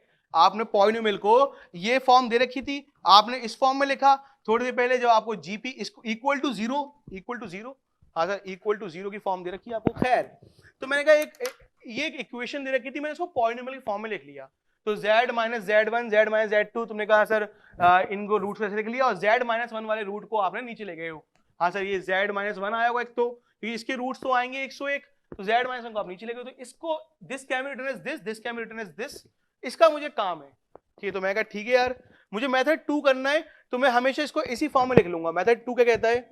मेथड 2 कहता है कि भाई if z1, z2, z3 are the complex roots of the equation, are the roots of equation 1 plus z square up to z की पावर 100। इस इक्वेशन को आप z की power 101 minus 1 upon z minus 1 भी कह सकते हैं। तो देयरफॉर पॉलिनोमियल मान लो सर इस इक्वेशन को इन द वेरिएबल z। ठीक है यार, तो इसको मैंने लिख लिया। Therefore polynomial in the variable z is equal to 1 plus z square and up to z की पावर 100 इक्वल टू z की power 101 minus 1 upon z minus 1, या you can write it as z minus z1, अभी पीछे पढ़ाया भी था, z minus z2, इसको इस फॉर्म लिख लो, z minus z3 and so up to z minus z100, इस फॉर्म लिख लिया है मैंने। अब मैंने कहा यार अब p ऑफ z को मैंने इसको ले लिया z minus z1, z minus z2 and up to product लिखा हुआ है z माइनस z100 तक। अब मैं सवाल पे जाऊंगा सर, सवाल कह रहा है समेशन निकालना है आपको 1 अपॉन जेड आर माइनस 1 की वैल्यू आगे वैल्यू 1 से करके 100 तक। तो तुमने कहा सर ये तो रेसिप्रोकल में दे रखा है और फिर ऐड भी होंगे, तो तुम्हें कहा अगर मैं इसमें लॉग ले लूं तो लॉग की प्रॉपर्टी कहती है कि आर्गुमेंट स्प्लिट जब होगा तो वो एडिशन में स्प्लिट हो जाएगा। तो मैं कहा ऐसे क्वेश्चन में जब भी ऐसे आ रहा है तो taking log on both sides कर लेंगे, taking log on both sides, दोनों तरफ लॉग लोगे, ठीक है, विद बेस ई, ln ले रहा हूं विद बेस ई क्योंकि मुझे पता है कैलकुलस में विद बेस ई। तो मैं कहा ln p of z equal to ln z minus z1 z minus z2 and product लिखा हुआ है z माइनस zn तक, z100 तक, सॉरी z100 तक। तो तुम्हें कहा सर स्प्लिट हो जाएंगी, तो तुम्हें कहा सर ये जगह ln z minus z1 plus ln z minus z2 and so up two plus ln z minus z100 में स्प्लिट हो जाएंगे। और ये लिखा है ln p ऑफ z। अगर मैं डिफरेंशिएट कर दूं, differentiate both sides, differentiate both sides with respect to z, both sides with respect to z, z के रिस्पेक्ट में डिफरेंशिएट करूंगा तो ये होगा, आप जानते हो ln x का डिफरेंशियल क्या होता है 1 अपॉन x, तो ln pz में चेन रूल लगाना पड़ेगा, ठीक है, क्योंकि पॉलिनोमियल फंक्शन z दे रखा है तो 1 अपॉन pz, और चेन रूल कहता है कि जिसको थोड़ी देर के लिए माना तो सिर्फ फिर डिफरेंशिएट करो। ये क्या होगा 1 अपॉन z माइनस z1, इसको डिफरेंशिएट करो तो 1 upon z minus z2 and so on 1 upon z minus z100। तो मैंने कहा इसको इसका डेरिवेटिव को 1 अपॉन दिस, 1 अपॉन दिस, तो ये इसका डेरिवेटिव को 1 अपॉन दिस, और ये क्या यहाँ तो लीनियर, ये तो z के अंदर z1 तो कोई वैल्यू होगी, मतलब कुछ ना कुछ वैल्यू होगी, z क्या है वेरिएबल है सर, z लीनियर है, तो सर आप जब चेन रूल लगाओगे भी तो 1 अपॉन दिस आएगा और डेरिवेटिव लिखोगे इसका तो 1 ही होगा। तो सर चेन रूल क्या लगाओगे, सिर्फ ये लिख दो, और यहाँ पे लेकिन क्या है polynomial in the variable z है, तो आप बोलोगे इसका डेरिवेटिव क्या होगा 1 अपॉन pz, और इसको इसका चेन रूल लगाओगे तो इसका डेरिवेटिव भी लिखना पड़ेगा, मतलब p dash z upon pz आ गया आपका ये, मतलब पॉलिनोमियल p डैश z, तो p dash z upon p of z आपका किसके इक्वल आ गया, so this comes out to be equal to 1 upon z minus z1 plus 1 upon z minus z2 and so on to 1 upon z minus z100। तुमने कहा मैं minus common लेना चाहता हूं तो z1 माइनस z हो जाएगा, 1 अपॉन z2 माइनस z हो जाएगा and so on 1 upon z100 minus z हो जाएगा, तो माइनस आ गया p dash z upon p of z, इस माइनस को उधर लिया तो minus p dash z upon p of z is equal to 1 upon z1 minus z plus 1 upon z2 minus z and so on 1 upon z100 minus z। तो तुमने कहा sir z की value को मैं 1 पुट कर दूं तो क्या ये मेरा वही सवाल बन जाएगा, तुमने कहा सर देखो जरा पीछे, अगर पीछे देखो तो आपका समेशन क्या है सर z1 माइनस 1, हाँ z2 माइनस 1, तो इसका मतलब ऐसा लग रहा है z जो है अभी जो आपने सॉल्व किया है उसमें z जो है कितना हो गया 1 हो गया है, तो तुमने कहा पुट कर दो z इक्वल टू 1, क्योंकि ये समेशन था क्या 1 upon z1 minus 1 plus 1 upon z2 minus 1 and so on 1 upon z100 minus 1, तो इसका मतलब आपको z put z equal to 1, तो ठीक है यार पुट z इक्वल टू 1, तो RHS में तो आपका क्या आ गया सर z1 नहीं z को 1 पुट करा, z1 क्यों तो वेरिएबल थोड़ी नहीं है, ये तो क्या है एक सिंपली एक कांस्टेंट वैल्यू है, तो z1 माइनस 1, फिर क्या आएगा आगे, अगला आ गया क्या यही मेरा सवाल है, तुमने कहा सर यही सवाल है, आपने Z2 minus one plus plus plus up to Z100 minus one, ठीक है, तो क्या आ जाएगा सर ये P-1 minus times upon P of 1, ठीक है, ये आ गया। लेकिन सर ये तो मेरा सवाल है, अब ये मेरा आंसर है, तो P-1 और P ऑफ 1 कैसे निकालूं? तो PZ को देखो क्या था पीछे, क्योंकि डेरिवेटिव डिफरेंशिएशन करना पड़ेगा आपको, तो PZ की वैल्यू क्या थी? क्या PZ की वैल्यू ये लूं? नहीं, तुमने कहा सर ये क्यों लोगे, क्या ये लूं? नहीं सर ये ले लो ना, या PZ, इसमें 1 डाल देंगे तो P ऑफ 1 आ जाएगा। तुमने कहा हाँ सर P ऑफ 1 आ जाएगा, ये आपका PZ आपको पता ही है, तो तुमने कहा सर PZ आपको कितना दे रखा है, पॉइंट में variable Z 1 plus Z square. जब डिफरेंशिएशन की बारी आई तो मैंने इसको ले लिया, तो P' निकालोगे, अच्छा P ऑफ 1 निकाल लो पहले, तो P ऑफ 1 आएगा सर 1 प्लस 1 प्लस 1 प्लस 101 बार दे रखा होगा 1, तो ये 101 आ जाएगा सर। और व्हाट इज P'Z, तो तुमने कहा sir polynomial the variable Z, आपने इसको पूरी को ये जो पूरी एक्सप्रेशन थी इसे पॉलिनोमियल द वेरिएबल Z मान लिया, इसी को ये लिखा था और फिर इसको इस फॉर्म में लिखा था। इस फॉर्म को यूज करा लॉग लेकर के, फिर डिफरेंशिएट करके वो समेशन की फॉर्म बनाने के लिए, और इसको यूज कर रहे हैं हम PZ इक्वल टू दिस, इसको यूज कर रहे हैं P1 निकालने के लिए, क्योंकि P1 यहां डालोगे तो निकल नहीं पाएगा आपका, 1 माइनस Z1 1 माइनस Z2 ये आ जाएगा, क्या करोगे इससे? तो तुमने कहा सर ये सब आपस में इक्वल है तो इसका यूज करो P1 निकालने के लिए। अच्छा से डिफरेंशिएट कर दो P'Z, तो ये क्या 0, 1 का डेरिवेटिव इज 0, Z का derivative is 1 plus 2Z plus 3Z square plus 4Z cube and so on, 101 Z की पावर 100, 101 इंटू Z की पावर 100, तो P'1 क्या होगा, तो होगा 1 plus 2 plus 3 and so on up to 100, differentiate करोगे Z की पावर 100 को, तो ये आएगा that comes out to be equal to 100 Z की पावर 99, ठीक है, 100 Z की पावर 99, तो ये आएगा 100 तक।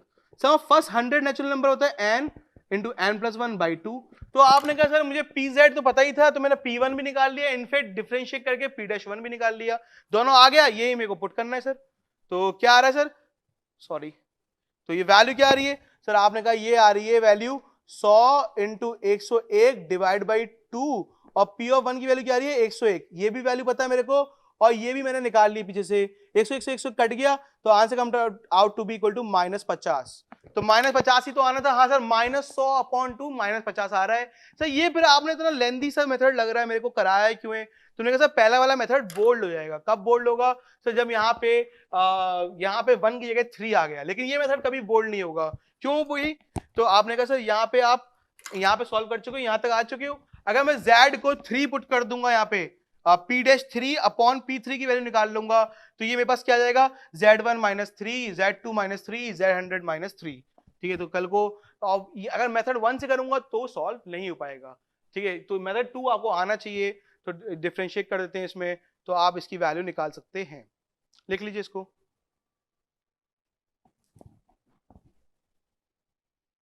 इसका एक मेथड और है, दैट इज ट्रांसफॉर्मेशन, अगर मैं ट्रांसफॉर्म भी कर सकता हूँ ट्रांसफॉर्मेशन, लेकिन क्या फायदा इतने सारे मेथड पढ़ के, ये मेथड 2 जो है बेहतरीन तरीका है इसका, वो बोलना चाहता है y को 1/z माइनस 1 से रिप्लेस कर दो, ठीक है। तो ट्रांसफॉर्मेशन ऑफ इक्वेशन मैंने पढ़ा था क्लास 11th क्लास में, क्वाड्रेटिक इक्वेशन पढ़ा था कि अगर ax square plus bx plus c equal to 0, इसके रूट अगर अल्फा और बीटा हैं, ठीक है। अब right a quadratic equation, right a quadratic equation whose roots are 1 upon alpha minus 2 and 1 upon beta minus 2। तो कैसे लिखते हैं भाई, तो ट्रांसफॉर्मेशन लिखते हैं, क्या करेंगे, या फिर 1 upon alpha minus 2 and 1 upon beta minus 2। तो मैं कहता हूं कि सर मतलब x को 1 upon alpha minus 2 और एक बार x को 1 upon beta minus 2 लिख दो, तो यहां से अल्फा और बीटा निकाल लो, क्योंकि अल्फा बीटा इसके रूट्स हैं, तो ट्रांसफॉर्मेशन सिखा रहा हूं मैं इक्वेशन का, तो हम मुझे ऐसी क्वाड्रेटिक इक्वेशन लिखनी है इसके रूट्स हो 1 upon alpha minus 2 and 1 upon beta minus 2।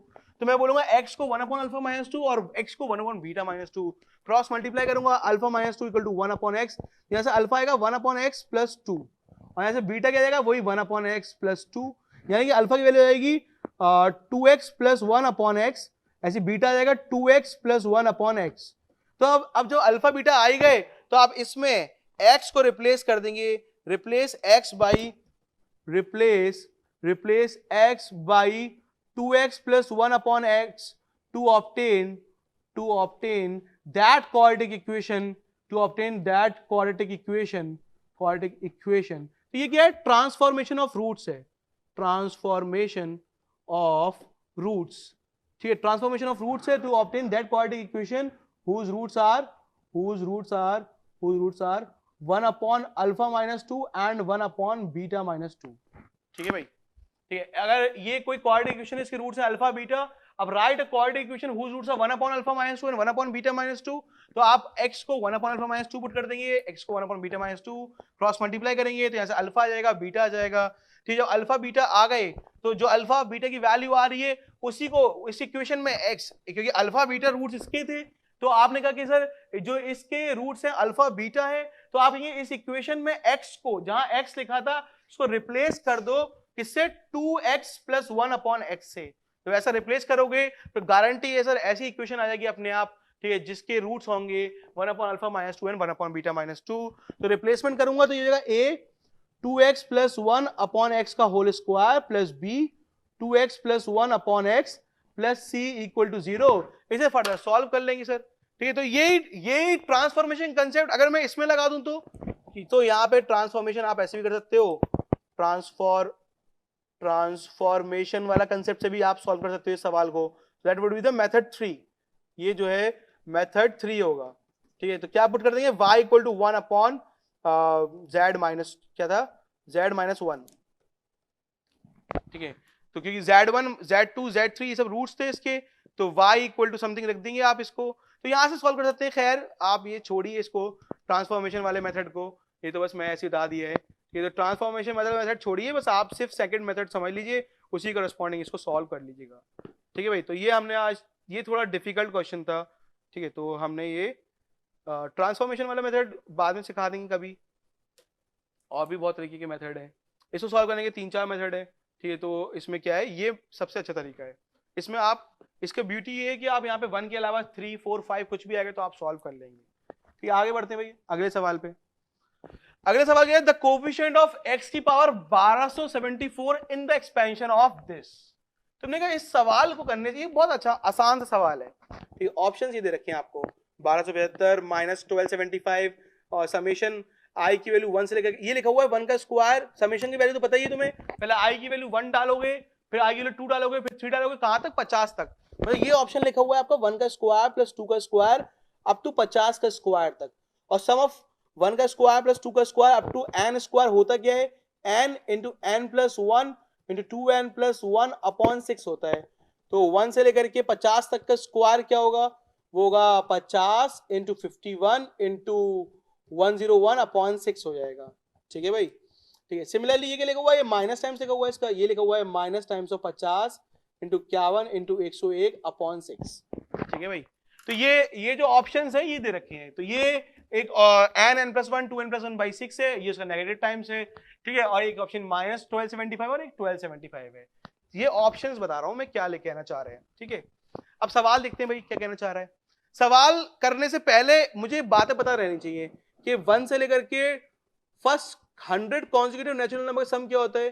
तो मेरे साथ first n consecutive natural number का सम होता है n प्लस 1 बाई 2, तो 100 का क्या होगा? 100 इंटू 101 बाई 2, 50-50, मुझे याद रहना चाहिए। Sum of first 50 consecutive natural numbers क्या होगा सर? आप इसमें n की जगह पे 50 पुट कर दोगे तो ये 50 इंटू उसका सक्सेसर डिवाइड बाई 2, तो ये 1275, ठीक है। मुझे याद रहना चाहिए वैल्यू, ठीक है, बस मैंने ऐसे ही याद कर लिया है।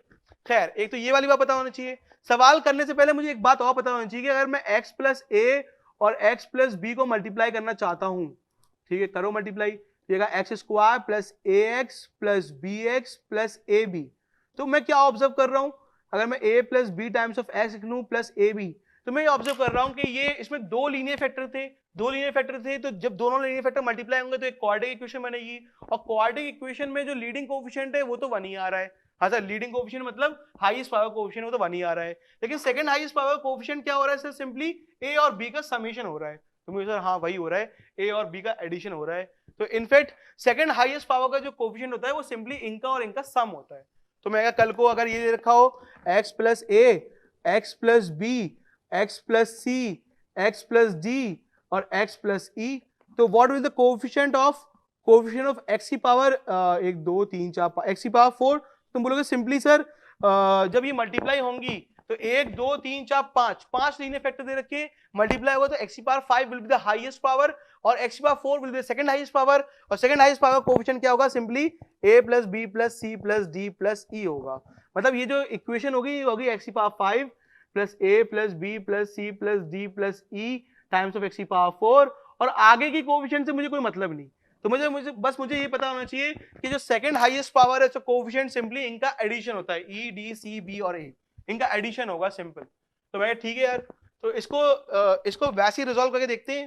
तो मैंने क्या लिखा हुआ है सर, ये लिखा हुआ है द कोएफिशिएंट ऑफ x की पावर 1274 इन द एक्सप्रेशन, और एक्सप्रेशन क्या दे रखी है आपको, x minus 1 x plus 1 x minus 2 का होल स्क्वायर x प्लस 3 का होल क्यूब। क्या ये लीनियर फैक्टर की फॉर्म में? तुमने कहा नहीं सर लीनियर फैक्टर तो नहीं है यार, ये x प्लस 49 की पावर 49 तो x माइनस 50 की पावर 50। लीनियर फैक्टर की फॉर्म में लिखना तो ये x प्लस 1 होगा, x माइनस 2 2 बार लिखा हुआ है सर, और ये x प्लस 3 3 बार लिखा हुआ है, ठीक है। ऐसी x प्लस 4 क्या है, x माइनस 4 ना 4 बार लिखा हुआ है, ठीक। तो आप बोलेंगे सर इसकी डिग्री क्या बन जाएगी? तुमने कहा सर ऐसी x प्लस 49 49 बार लिखा होगा, और x माइनस 50 ना पावर 50 है तो 50 बार, ये 50 टर्म्स होंगी, ये 49 टर्म्स होंगी। सर ये 1 टर्म है, इसके अंदर 2 टर्म छुपी हुई है, इसके अंदर 3 टर्म छुपी हुई है, तो सर इसके अंदर 4 टर्म्स हैं। तो टोटल लीनियर फैक्टर्स गिनूंगा तो 1 प्लस 2 प्लस 3, जो टोटल लीनियर फैक्टर्स गिनूंगा तो total linear polynomial linear factors क्या होंगे? तो आप बोलेंगे टोटल लीनियर फैक्टर्स आ रहे हैं 1 प्लस 2, सर ये 1 आए सर, ये तो एक ही बार है x प्लस 1, सर ये कितनी बार है, सर ये 2 बार है, ये 3 बार है, ये 4 बार लिखा हुआ है, 4 लीनियर फैक्टर का प्रोडक्ट लिखा हुआ है, तो 1 प्लस 2 प्लस 3 अप टू 50 तक। सर ये बोलोगे 1275, तो इसके हाईएस्ट जब आप ये मल्टीप्लाई करोगे, अगर ये मल्टीप्लाई होगा तो सर इसकी हाईएस्ट पावर क्या आएगी? सर हाईएस्ट पावर होगी 1275। तो आप बोलोगे सर जो इसको मल्टीप्लाई करने के बाद इसकी हाईएस्ट पावर, इसको मल्टीप्लाई करोगे तो x की पावर 1275 ना सबसे बड़ा, इसका लीडिंग कोएफिशिएंट क्या होगा 1, क्योंकि यहाँ पे x लीडिंग कोएफिशिएंट x का सबका ये 1 1 दे रखा है, सब मल्टीप्लाई होंगे तो क्या आएगा, लीडिंग कोएफिशिएंट 1 आएगा। सब 1274 की क्या कहानी है? तुमने कहा सर x की पावर 1274 ना सेकंड हाईएस्ट टर्म होगी, तो सेकंड हाईएस्ट टर्म का जो कोएफिशिएंट होता है वो सिंपली इन लीनियर फैक्टर्स का एडिशन होता है, सिंपली इन लीनियर फैक्टर्स के इन वाली टर्म्स का, इनकी ये जो कांस्टेंट टर्म्स है इनको ऐड कर दो, तो अलजेब्रिकली ऐड कर लो। तो 1 तो ऐसे लिखोगे -2 प्लस 3 प्लस 3 प्लस 3 और plus -4 4 bar, -4 -4 -4 -4 and so on, ठीक है भाई। तो सर ये क्या लिखा हुआ है? तो आपने कहा सर ये लिखा हुआ है 1 -4 और प्लस 9 -16, समझ में आ गया पैटर्न, प्लस 25 -36, समझ में आएगी आपको पैटर्न कि जो ऑड वाला है, ऑड का जो स्क्वायर है, क्योंकि ये एंड में, चलो ये पैटर्न समझ में आ गया, x की पावर 1274 से मतलब है, और आगे का निकाल भी नहीं सकते, लेकिन बाइनोमियल थ्योरम में पढ़ाऊंगा कि x की पावर 1273 का भी कैसे निकालोगे, डबल समेशन की हेल्प से निकालते हैं हम, x की पावर 1273 का कोएफिशिएंट भी निकाल सकते हैं। तो फिलहाल मैंने इसको लिख लिया, ये लिखा है 1 -2 square plus 3 square minus 4 square plus 5 square minus 6 square. Odd वाले पे तो पॉजिटिव आ रहा है और इवन वाले पे नेगेटिव आ रहा है, ये आ गया 1274 का कोफिशिएंट। तो x की पावर 1274 का कोफिशिएंट क्या हो रहा है, सिंपली इन लीनियर फैक्टर्स का सम करना है। 1 -2 2 बार, 3 3 बार, तो ये लिखा हुआ है 9, ये लिखा हुआ है 4 -4 को स्क्वायर की फॉर्म में लिख लो, 9 को भी स्क्वायर की फॉर्म में लिख लो, 16 को भी स्क्वायर की फॉर्म में लिख लो, तो ये आ गई वैल्यू। तो अब ये सम करना है आपको, सम करना है 1 -1 का स्क्वायर -2 का स्क्वायर प्लस 3 का स्क्वायर -4 का स्क्वायर प्लस 5 का स्क्वायर -6 का square and so on up to 49 का स्क्वायर -50 का स्क्वायर। ठीक है, तो यही आपका आंसर है, यही होगा x की पावर 1274 का कोफिशिएंट। तो a square minus b square लगा देते, तो a माइनस b तो -1 होगा, और a प्लस b को ऐसी फॉर्म में लिख दो, ऐसी a माइनस b तो -1 होगा और a प्लस b को इसी फॉर्म में लिख दो। ऐसी a माइनस b करोगे तो वो -1 आएगा, और a प्लस b को 5 प्लस 6 की फॉर्म में लिख दो। ऐसी a माइनस b इज -1 और जो 49 प्लस 50 करके ही लिख दो। तो मैं ठीक है यार, अब इन सब में से -1 कॉमन ले लो, 1 + 2 + 3 + 4 and so on up to 50 तक। तो ये हो गया माइनस का 1275, that will going to be the answer, क्योंकि sum of first 50 constitutive natural numbers is 1275, तो minus 275 that is B is the correct answer. ठीक है भाई, तो आपने ये ऑब्जर्व कर लिया है कि अगर ये कोई लीनियर फैक्टर्स लिखे हुए हैं तो जो इसकी सेकंड हाईएस्ट पावर होगी उसका कोएफिशिएंट निकालोगे तो सिंपली इन लीनियर फैक्टर्स की कांस्टेंट टर्म्स को ऐड कर देना है, इन लीनियर फैक्टर्स की कांस्टेंट टर्म को ऐड कर देना है। ठीक है भाई, तो मैंने कहा ये लीनियर फैक्टर तो नहीं थे, इसमें पावर 2 है, तो लीनियर फैक्टर की फॉर्म में लिख ले यार, ये पावर 50 है, सिर्फ 50 बार लिख ले इसको मल्टीप्लाई में। ये जो लीनियर फैक्टर्स जब आ जाएं तब सर आप कह दोगे कि सर आप इनको एडिशन कर दोगे एल्जेब्रिकली, मतलब साइन के साथ 1 का 1 -2 2 बार 3 3 बार, फिर ऐसा करके सॉल्व करा तो एक इक्वेशन बन गई, a square minus b square लग रहा है, तो मैंने a माइनस बी तो निकाल लिया, सबका माइनस बनाना था, कॉमन निकाल लिया, और a प्लस बी सॉल्व नहीं करा है, बस मैंने लिख दिया 1 + 2 3 + 4 5 + 6 49 + 50, इसी फॉर्म में लिख दिया है। और फिर देखा तो वो माइनस जब कॉमन लिए तो सब sum of first 50 constitutive natural number आ गया, तो -275 इज द आंसर। तो ऐसे करके हमने 4 सवाल कर लिए हैं। Now let's move on to this fifth question. This fifth question is based on summation. ठीक है, ये कोई प्रीवियस ईयर क्वेश्चन नहीं है, सिंपली बस आपको समेशन कंसेप्ट और डिफरेंस क्रिएट करने का कंसेप्ट समझाऊंगा इसमें। इससे पहले वाले सवाल में से हमने ये समझाया है, ये भी बहुत आसान सा सवाल है, कोई कॉम्पिटिशन का नहीं है, सिंपल सा सवाल मैंने लिया है अपने पास से, मॉडरेट है यार, ये भी थोड़ा मॉडरेट है, लेकिन इसमें थोड़ी ट्रिक है।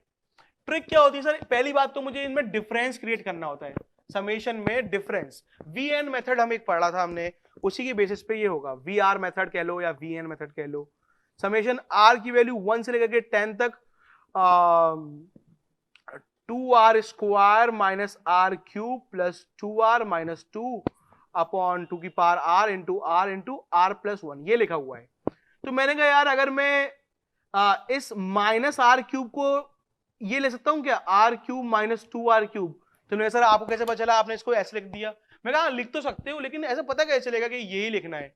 मैंने कहा यार इसमें 2 आ जाएगा मेरे पास, और यहाँ पर 2 2 2 सब कुछ है, फिर वो क्यूबिक को सॉल्व कर लूंगा मैं। ठीक है, तो मैंने कहा इसको मैंने जानबूझ के इसलिए ऐसा लिखा है जिससे कि r इक्वल टू 1 से 10 तक क्या लिखा है इसको मैंने, सर आपने ना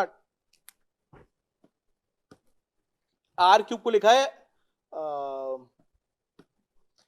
माइनस आर क्यूब को लिखा है, माइनस आर क्यूब को आपने लिखा है are cube minus 2r cube, जानबूझ के r cube minus 2r cube. और बाकी 3 आइटम क्या है सर, प्लस का 2r स्क्वायर प्लस का 2r माइनस का 2, बाकी को ऐसे लिख दिया 2 की पावर इंटू r प्लस 1। ठीक है, तो इक्वल टू समेशन r की वैल्यू 1 से लेकर 10 तक। सर अब क्या करा आपने, ये क्यूबिक दिख रही थी आपको, तो आपने इसको अलग कर लिया, एक r क्यूब को अलग कर लिया 2 की पावर इंटू r प्लस 1 के साथ, और इसको अलग कर लिया minus 2r cube plus 2r square plus 2r minus 2 upon 2 की पावर r r प्लस 1 के साथ, इसको अलग कर लिया। पता कैसे चलेगा सर? मैं कहा यार इस समय 2 दिख रहा था मुझे कॉमन, तो मैं 2 कॉमन लूंगा, और ये मुझे लग कैसे रही है सर, ये क्यूबिक सॉल्वेबल है। तुमने कहा हाँ सर मैंने देख लिया है, सब कोएफिशिएंट सब कट जाएंगे, सॉल्वेबल है। सॉल्वेबल है मतलब सर इसको सॉल्व करने का कोई फॉर्मूला तो होता नहीं है, हिट एंड ट्रायल मेथड होता है। ठीक है, तो चलो मैंने कहा पहले 2 कॉमन ले लिया, अच्छा चल, अच्छा एक r से ये r काटे तो r स्क्वायर आ जाएगा यहाँ पे। ठीक है यार, तो ये लिखा हुआ है समेशन r की वैल्यू 1 से लेकर 10 तक, ये लिखा है r स्क्वायर अपॉन 2 की power r into r plus 1। Sir इसमें से माइनस 2 कॉमन लोगे भाई, तो नीचे तो 2 की power r into r plus 1 लिखा हुआ है, ये हो जाएगा r क्यूब माइनस का r स्क्वायर माइनस का r प्लस का 2। ठीक है यार, ये हो जाएगा। तो मैं कहा यार इस क्यूबिक को सॉल्व कर लेते हैं जरा साइड में। तो मैं कहा कोई पॉलिनोमियल द वेरिएबल r दे रखा है, r cube minus r square minus r plus 2। बचपन से पढ़ता आ रहा हूं, जमाने से पढ़ता आ रहा हूं भाई, कि इसको सॉल्व करते हैं हिट एंड ट्रायल से। तो r की वैल्यू 1 डालूंगा तो 1 क्यूब माइनस 1 प्लस 2, सो ये कट जाएगा, सॉरी प्लस 1 है, प्लस 1, 2 कॉमन ले लिया ना आपने, ये प्लस 1 है, तो सर ये प्लस 1 क्या कट जाएंगे? हाँ, तुमने कहा सब कट गए, तो p ऑफ 1 की वैल्यू 0 आ गई, तो therefore r equal to 1 is the root you can say, ये तो आप बचपन से पढ़ते आ रहे हो यार, r इक्वल टू 1, तो therefore r equal to 1 is the root of polynomial the variable r। Therefore factor theorem कहती है कि r minus 1 will be factor.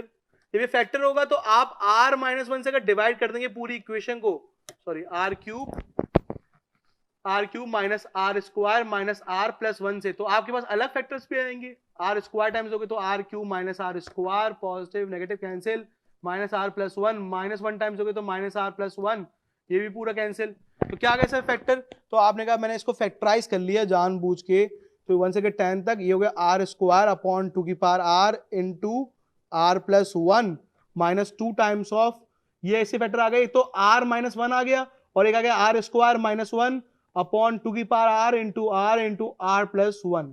तो फैक्टराइज कर लिया मैंने इस इक्वेशन को, ठीक है। तो मैंने इसको थोड़ा रिजॉल्व किया इस फॉर्म में, ठीक है यार। अब और इसको करते हैं, अगले पेज पे फिर से लिख रहा हूं मैं इसको।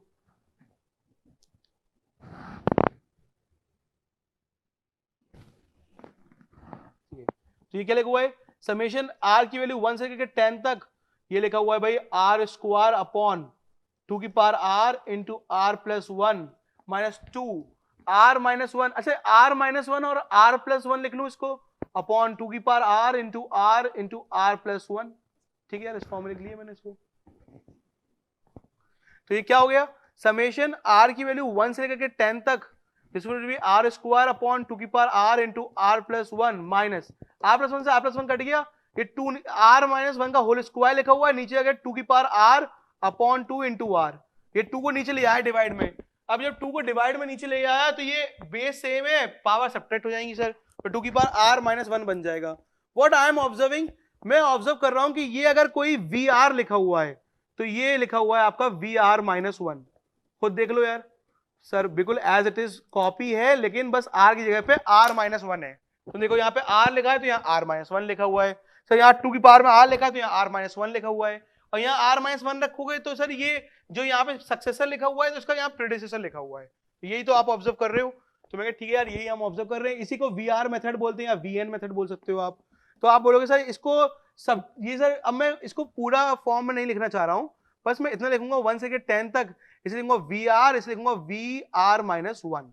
अब मैं आर के लिए 1 डालूंगा तो ये V one minus V naught, ठीक है, 2 डालूंगा तो ये V two minus V one, 3 डालूंगा तो V three minus V two, end में मैं 10 डालूंगा तो V ten minus V nine आ जाएगा।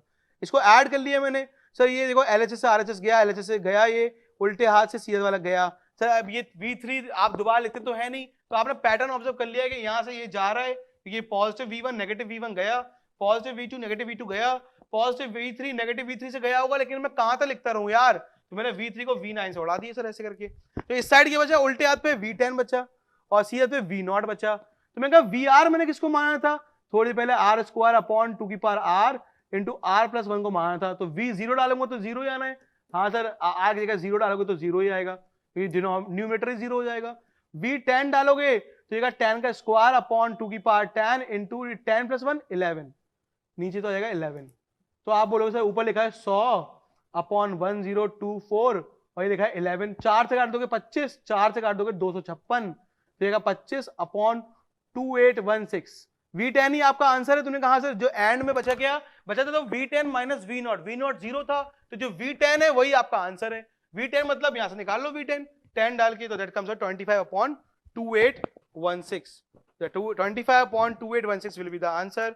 ये तो आपने इसको स्प्लिट करा है, याद रखना ये क्यूबिक दे रखी थी, आपने इसको जानबूझ के r cube minus 2r cube की फॉर्म में लिखा है, जैसे कि ये क्या बन जाए 2 2 इन सब में से कॉमन ले पाओ आप, ठीक है। तो ये लिख लिया आपने, फिर इनको स्प्लिट करा और इसके बाद इसके फैक्टर करे यहाँ पे। अब ये क्यूबिक के फैक्टर करने के बाद और स्प्लिटिंग करने के बाद आपको समझ में आया एंड में कि ये कुछ ऐसा बन रहा है, मैं चाहता भी हूं ऐसा बने कि वी आर नेगेटिव, डिफरेंस जरूर होना चाहिए, डिफरेंस क्रिएट करना चाह रहा हूं, या तो r प्लस 1 आया था यहाँ पे या r माइनस 2 आ जाए यहाँ पे, ठीक है, मतलब यहाँ पे लेकिन आया क्या है VR माइनस 1, तो मैंने इसको इस फॉर्म में लिख दिया। अब r के लिए 1 डालूंगा तो ये V1 माइनस V0 हो जाएगा, 1 डालते ही 1 माइनस 1 0 हो जाएगा ये, फिर r के लिए 2 डालोगे 3 डालोगे, ऐसे करते करते 10 डालोगे तो ये V10 माइनस V9, ये कट जाएंगे, यहाँ से बचेगा V10, यहाँ से बचेगा V0, तो V10 की वैल्यू ये आई और V0 की वैल्यू 0 है, ठीक है, तो that will be the V10 minus V0 बचेगा भाई, तो V10 will be the answer, that is 25 upon 2816। Again अब मॉडरेट लेवल का क्वेश्चन था, ठीक है, आपने इसको ऐसे स्प्लिटिंग कर लिए इसके, ठीक है। तो हमने पहला एक सवाल ये देखा था, this was also an moderate one, ठीक है, and the fifth question is also simple moderate question, ठीक है। Now let's move on to the question number 6। ये सवाल थोड़ा अच्छा है, ये काफी कॉम्पिटिशन्स ने डिफरेंट डिफरेंट तरीके से पूछा था इस सवाल को। इस सवाल को पहले तो मैं एक बहुत ही नॉर्मल तरीके से सॉल्व कराऊंगा, फिर बाद में एक चीज आपको इसके बारे में बतानी भी है, एक कंसेप्ट जो कि एचपी और एपी के बीच में है। तो मैं देखते भाई क्या है सर। पहले तो बस मैं बिल्कुल बेसिक लेवल देख रहा हूँ, A1, A2, A3, A10। Sir ये एक एपी दे रखी है, तुमने कहा था सवाल में दे रखा है एपी है, ठीक है। Let its common difference be, let its common difference be small d. Say common difference को मैंने स्मॉल डी ले लिया, ठीक है। सर ये A1 कितना दे रखा है आपको? सर इसका A1 यानी कि पहली टर्म वो 2 दे रखी है, और 10वीं टर्म आपको क्या दे रखी है? 10वीं टर्म दे रखी है आपको 3। तो इसकी वैल्यू आपको दे रखी है 3 और इसकी वैल्यू आपको दे रखी है 2। तो आपने कहा कॉमन डिफरेंस भी निकल जाएगा, उसमें है ही क्या, एपी का फॉर्मूला तो मैं जानता ही हूं। तो मैंने अभी ये एचपी के बारे में देखा भी नहीं है, सिर्फ एपी के बारे में देख रहा हूं। तो 10 term would be equal to A plus एक term D, that is 9d। तो 10 टर्म 3 है और पहली टर्म क्या है 2 है, प्लस 9d। ये इधर जाएगा तो 1 would be equal to 9d, तो यहाँ से d कितना आएगा 1/9। मैंने सेव कर लिया इसको। तो इस एपी की मैं काफी सारी चीजें जान चुका हूँ। ये कैसी एपी है, क्या वैल्यू इंक्रीज कर रही है, डिक्रीज कर रही है? तुमने कहा सर ये इंक्रीजिंग फॉर्म ऑफ एपी है, 2 के बाद वैल्यू बढ़ेगी क्योंकि डी इसका पॉजिटिव है, डी पॉजिटिव होता है तो ये इंक्रीजिंग एपी है। और वैसे भी देखो 2 से इंक्रीज करते करते कहां पहुंच गई है, 3 पे आ गई है, ठीक है। तो तुमने कहा सर ये ठीक है। तो तुमने कहा सर ये A1 से लेकर के A10 तक एपी में है, ठीक है। तो A4 निकल जाएगा? तुमने कहा सर A4 भी निकल जाएगा। साइड में मैंने हाथ के हाथ A4 भी निकाल दिया। तो A4 क्या होता है, वो होगा A प्लस 3D। A तो बताइए 2 है, 3D कितना है 1/9, अभी आया है थोड़ी देर पहले। तो क्या होगा 2 प्लस 3/9 यानी कि 2 प्लस 1/3 यानी कि 7/3। तो A4 की वैल्यू आ गई आपके पास 7/3, ठीक, आपने सेव कर ली। अब सर HP पे आ जाइए। अब HP क्या कह रहा है, अब वो कह रहा है, सवाल पढ़ो क्या कह रहा है, A1 से लेकर के A10 तक AP है और H1 से H10 तक HP है। तो तुमने कहा सर आपको दे रखे small h1, small h2 and up to H10। Sir ये एक हार्मोनिक प्रोग्रेशन है। हार्मोनिक प्रोग्रेशन के पास हमारे पास ज्यादा फॉर्मूले पता नहीं होते हैं हार्मोनिक प्रोग्रेशन के, ठीक है। तो हमने कहा यार हार्मोनिक प्रोग्रेशन को मैं हमेशा एपी में कन्वर्ट कर लेता हूं। तो मैं कहा यार ये एचपी है, इफ ये एचपी तो 1/H1, 1/H2, up to 1/H10 will be AP. Yes, definitely it will be AP. And let its common difference is capital D. इसे कॉमन डिफरेंस को मैं कॉमन डिफरेंस को कैपिटल डी बोल देता हूं, ठीक है भाई। तो अब कॉमन डिफरेंस का कैपिटल डी बोल दिया। अच्छा मुझे एक बात पता है, H1 की वैल्यू पता है, मुझे H10 नहीं पता है। यहाँ से सवाल में गिवन है, इसकी वैल्यू 3 है, इसकी वैल्यू 2 है। तो ये क्या हो गया 1/2, 1/H2 और ये क्या होगा 1/3।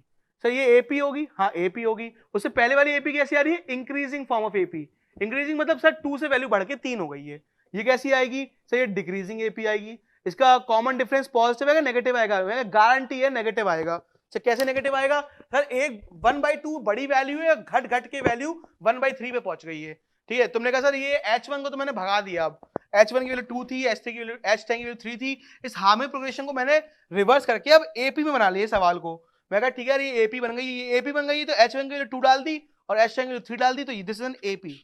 इंक्रीजिंग एपी होगी, डिक्रीजिंग एपी होगी। तुमने कहा गारंटी है डिक्रीजिंग एपी होगी, जो कॉमन डिफरेंस नेगेटिव ही आएगा, नेगेटिव आएगा ही आएगा। सर क्यों, क्योंकि 1/2 बड़ी वैल्यू थी, घट घट के वैल्यू 1/3 हो गई है। तो मैं कहा इसमें लगा दी। अच्छा तो ये वाली जो एपी है इसके बारे में अगर मैं बात करूं तो इसका पहली टर्म क्या है, सर पहली टर्म मैंने कैपिटल ए बोल दिया 1/2 है। सर इसकी 10th टर्म क्या है, सर 10th टर्म ना वो मैंने 1/3 कर दी है। और तो ठीक है, इसमें फॉर्मूला लगा दो सर। तो फॉर्मूला क्या कहता है भाई, 10th term would be equal to 10th term would be equal to A plus 10th term would be equal to A, इसका कैपिटल ए बोल दिया मैंने, A plus 9 times of capital D. तो 10 टर्म है 1/3 और ए कितना है 1/2 plus 9 times of capital D, तो ये 1/3 minus 1/2 equal to 9 times of capital D. तो minus 1/6 equal to 9 times of capital D, तो माइनस 1/54। तो कैपिटल डी की वैल्यू आ गई माइनस 1/54, यहां से कैपिटल डी आ गया माइनस 1/54। तुमने कहा सर माइनस 1/54 जो है इसका कॉमन डिफरेंस आ रहा है, नेगेटिव आ रहा है। तुमने कहा सर नेगेटिव तो आना भी था, ठीक है, आ रहा है नेगेटिव। -1/54। तो सर यहाँ पे कहीं बीच में 1/H7 भी होगा? तुमने कहा 1/H7 भी होगा। कौन से नंबर की टर्म होगी? सर 7वें नंबर की टर्म होगी शुरुआत से। तुमने कहा ठीक है यार, चलो अगले पेज पे दिखा दो फिर से करके यार। तो मैंने कहा यार इसको चलो फिर से, चलो मुझे पता चल गया 1/2, मुझे पता चल गया 1/2। सर ये इसका कैपिटल ए, अगर मैं इसको भूल गया हूं, मुझे को ये एपी दिख रही है बस सिंपली। ठीक है, इस एपी के बारे में मैं बात करना चाह रहा हूं आपसे। ठीक है, तो इसका कैपिटल ए कितना है? 1/2। इसकी 10th टर्म कितनी है? 10 टर्म है 1/3। तो सर इसमें मैंने एपी कंसेप्ट लगाया कि भाई 10th term equal to A plus 9 times of capital D. तो 1/3 equal to 10th term is given to you as 1/3। 1/2 plus 9 times of d, इधर आएगा तो 1/3 minus 1/2 equal to 9 times of d, minus 1/6 is 9 times of d, minus 1/54 equal to d. तो d की value आ गई -1/54। तो अब जब डी की वैल्यू -1/54 आ ही गई, d is coming out to be -1/54। ठीक है, तो डी की the common difference comes out to be equal to -1/54। ठीक है यार, तो मैंने कहा यार अब ये H7 भी होगा? नहीं सर, 1/H7 होगी इसकी 7 टर्म। इसकी 7 टर्म है क्या सर? 1 छोड़ो, इसकी 7 टर्म कैसे निकालोगे? तो सर 7 टर्म जो होगी उसका नाम क्या होगा? 1/H7 होगा। कैसे पता?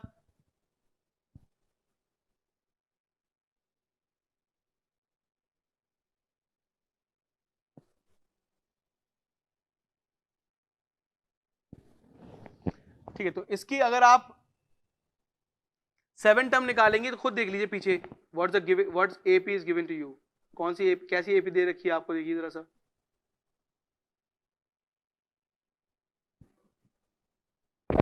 H1 H2 H10 ये HP में है, तो इनके रेसिप्रोकल्स AP में होंगे। ये सब AP में है। ये फर्स्ट टर्म है AP की, ये 10th टर्म है। This would be 7 term. हाँ सर, ये H10 लिखा हुआ है यहाँ पे, तो 10 टर्म है। H1 लिखा है तो ये 1/H1 फर्स्ट टर्म है, तो 1/H7 वुड बी 7 टर्म। तो 7 टर्म निकाल लेते हैं पहले, क्या होगी? तुमने कहा sir 7 term would be equal to A plus 6D। A कितना है आपका? सर ए है आपका 1/2 प्लस 6, डी कितना है? -1/54 है इसका। तो जाएगा 1/2 माइनस 1/9, तो नीचे 18 एलसीएम ले लेंगे आप, तो 9 - 2 7/18 आएगी 7 टर्म। 7 टर्म क्या होगा? 1/H7 की वैल्यू आ गई 7/18। तो what was the value of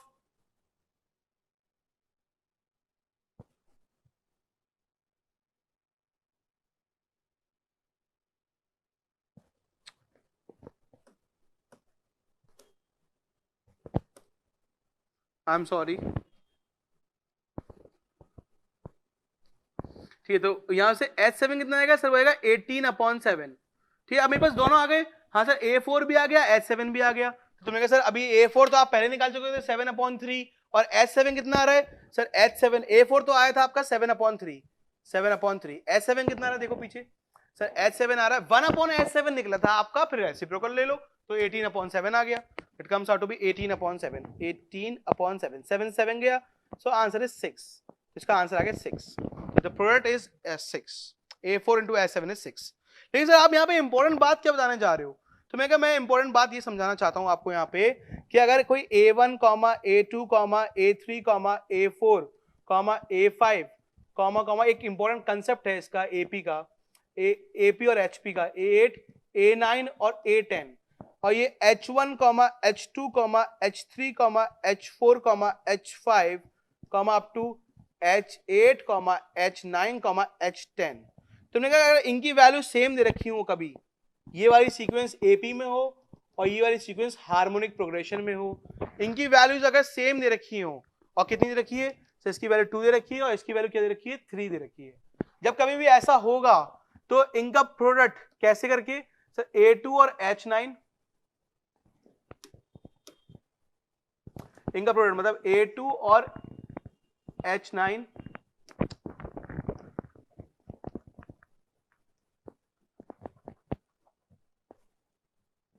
ये बोला A1, A2, A3, and up to A7, A8, A9, A10।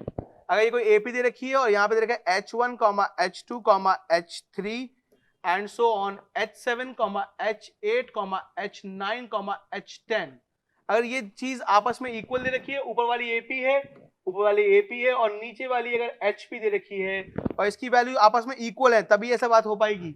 और ये क्या है सर, ये 3 है, ये दोनों आपस में इक्वल है, A1H1 इक्वल है, हाँ A1H1 इक्वल है और इसकी वैल्यू क्या है 2 है, और A10H10 इक्वल है और इसकी वैल्यू क्या है, इसकी वैल्यू दे रखी है आपको 3।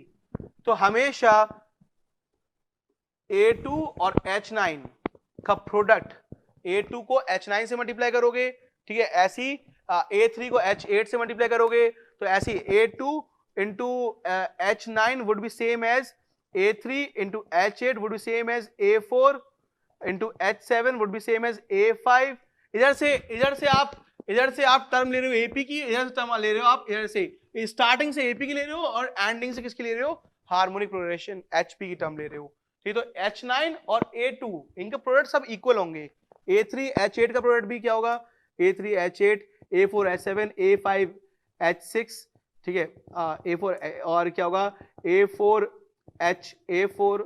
नहीं A6 H5 is same as A7 H4 plus A equal to A8 H3 equal to A9 H2, और इनफैक्ट वही क्या होगा A1 into H10 के इक्वल भी होगा, यू कैन से सही क्या होगा, वही क्या होगा A1 और H10 के इक्वल होगा, मतलब A1 into H10 या यू कैन से A10 into H1।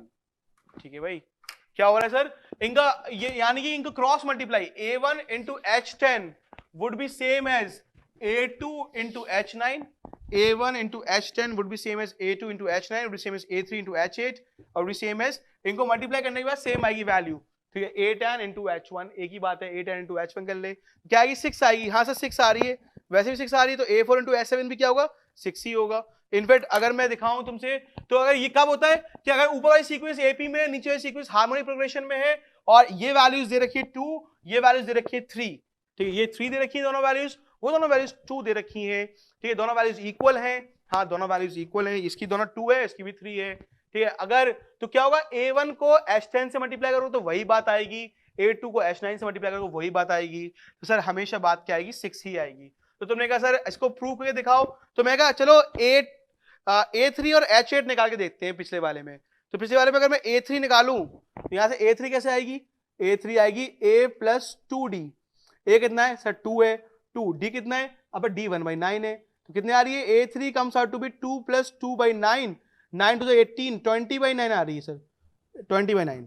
अब जरा सा इसकी ये तो A3 आ गई, H8 निकालना, तो यहां से 1/8 टर्म कैसे निकलेगी, तो बोलोगे सर 8th टर्म जो होगी वो होगी A प्लस 7D, ठीक है, 8th टर्म 1/H8 ही तो होगी, हाँ यार A कितना है, capital A is 1/2 plus 7 times of minus 1/54, तो ये आएगी आपके पास 1/2 माइनस 7/54, आप एलसीएम ले लोगे 54 एलसीएम ले लोगे तो ये आएगा 27 माइनस 7 1/H8 आ जाएगा, तो H8 आ जाएगा आपके पास 54/20, ठीक है यार, क्योंकि ये होगा 20/54, 54/20। अब इनका प्रोडक्ट कर लो, तो आप क्या होगे सर, अभी आपके पास थोड़ी देर पहले A3 कितनी आई है सर, वो देखो पीछे से A3 आई है 20/9, तुमने कहा सर यार ये 20/9, और ये H8 कितना आ रहा है सर, ये क्या 54/20, इनका प्रोडक्ट करना, तो जब प्रोडक्ट करोगे तो 20/9 इंटू 54/20 कट जाएगा, 9 से कटेगा 6 times,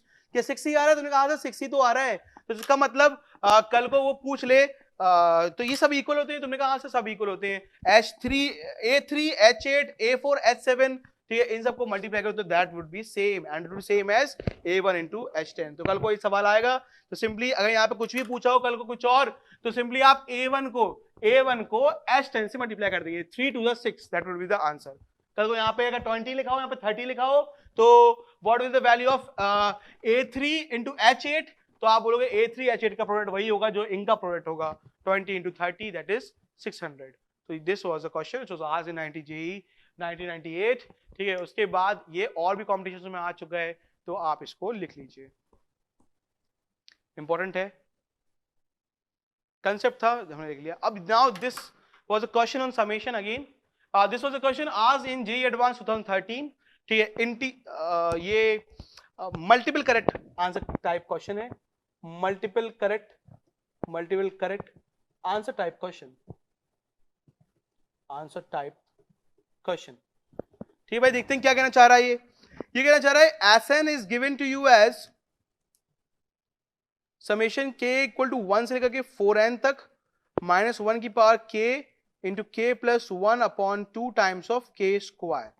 then Sn can take the values either this और दिस।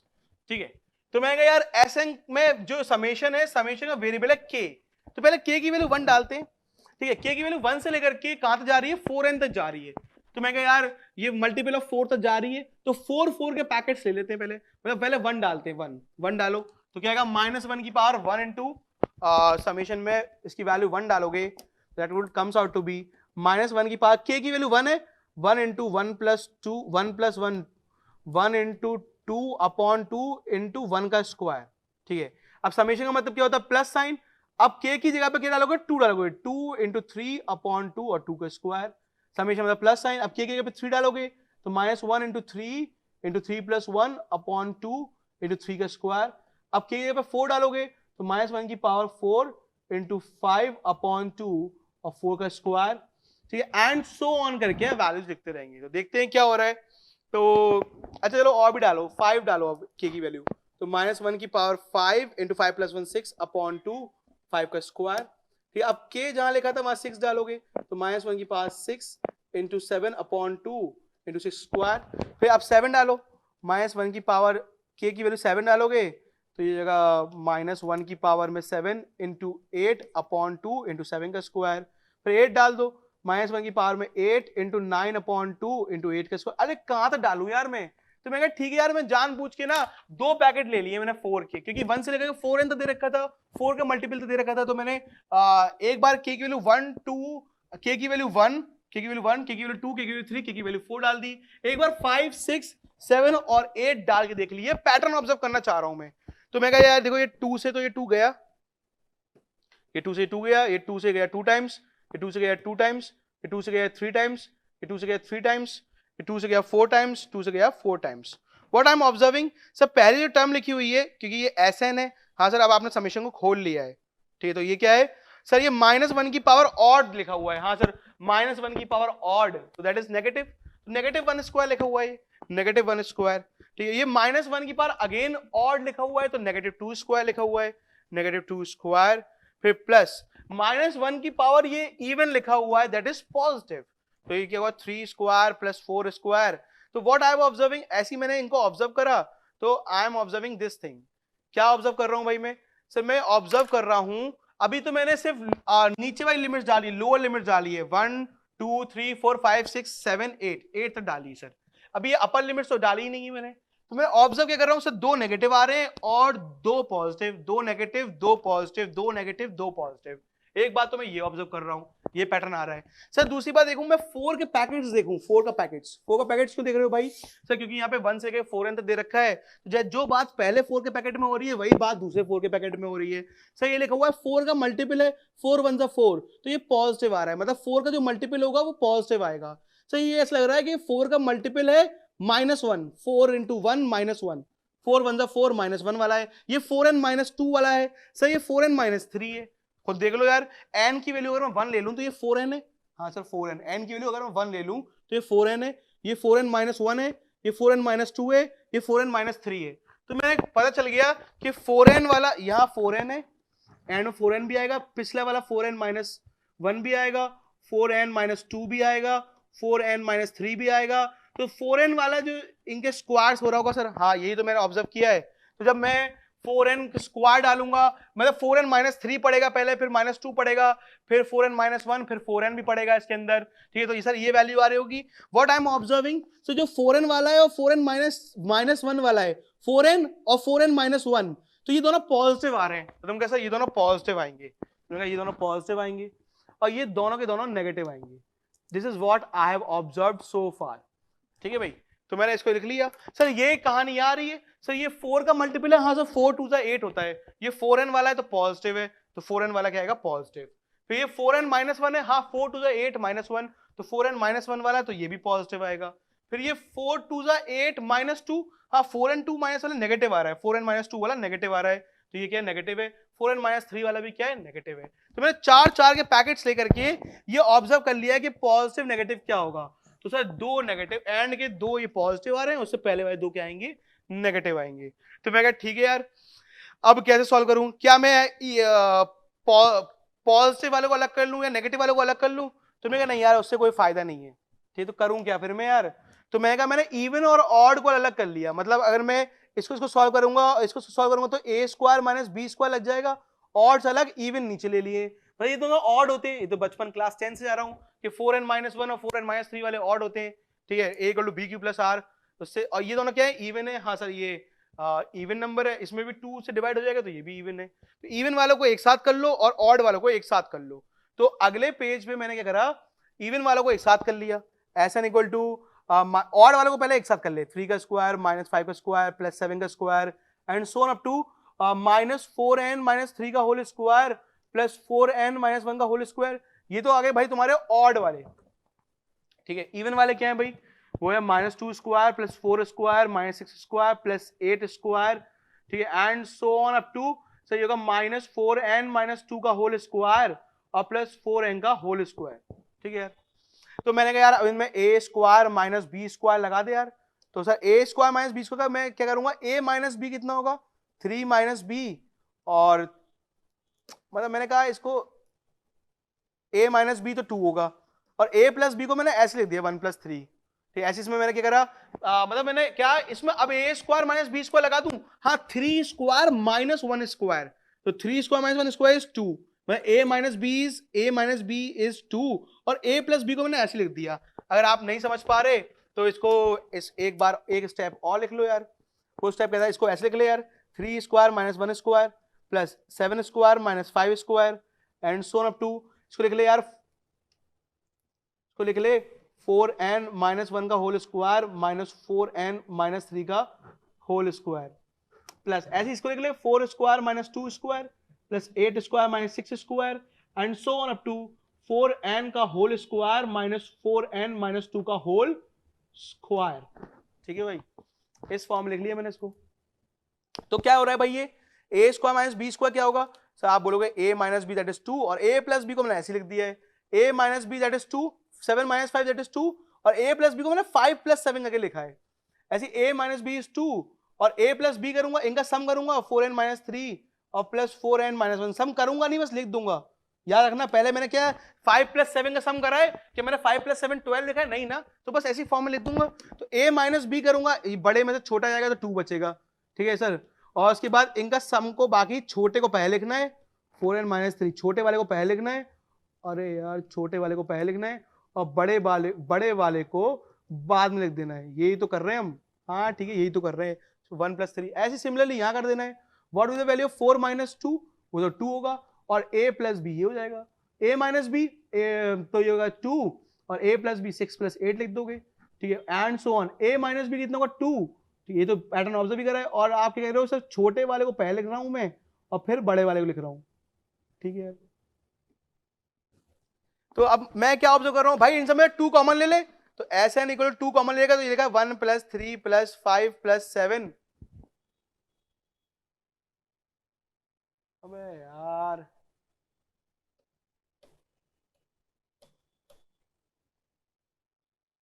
ठीक है, तो 1 + 3 + 5 + 7 and so on up to 4n-3 + 4n-1। ठीक है, ऐसे सिमिलरली 2 उधर से कॉमन ले ले, तो 2 + 4 + 6 + 8 अप टू कहां तक, 4n-2 + 4n तक।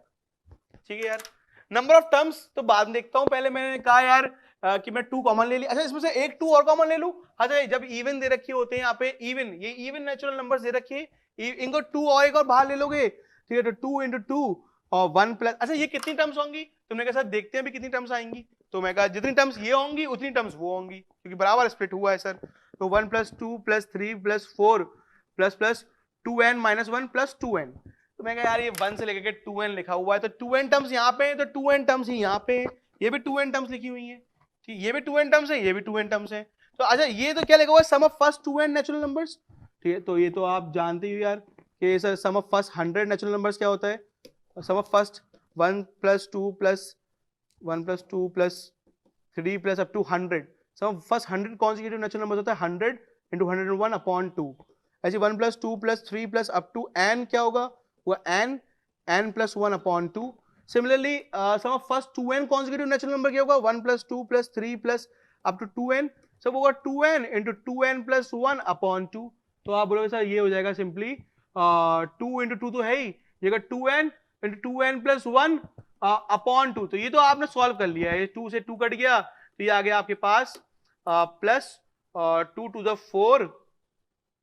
4n और 2n प्लस 1, तो ये आ गया 8n स्क्वायर प्लस 4n। ठीक है, इतनी बात तो आ गई। सर ये लिखा था आपके पास, सर ये आपको पता चल गया इस बॉक्स के अंदर जितने ये 2 कॉमन लेने से कोई नंबर ऑफ टर्म्स से कोई फर्क नहीं पड़ेगा।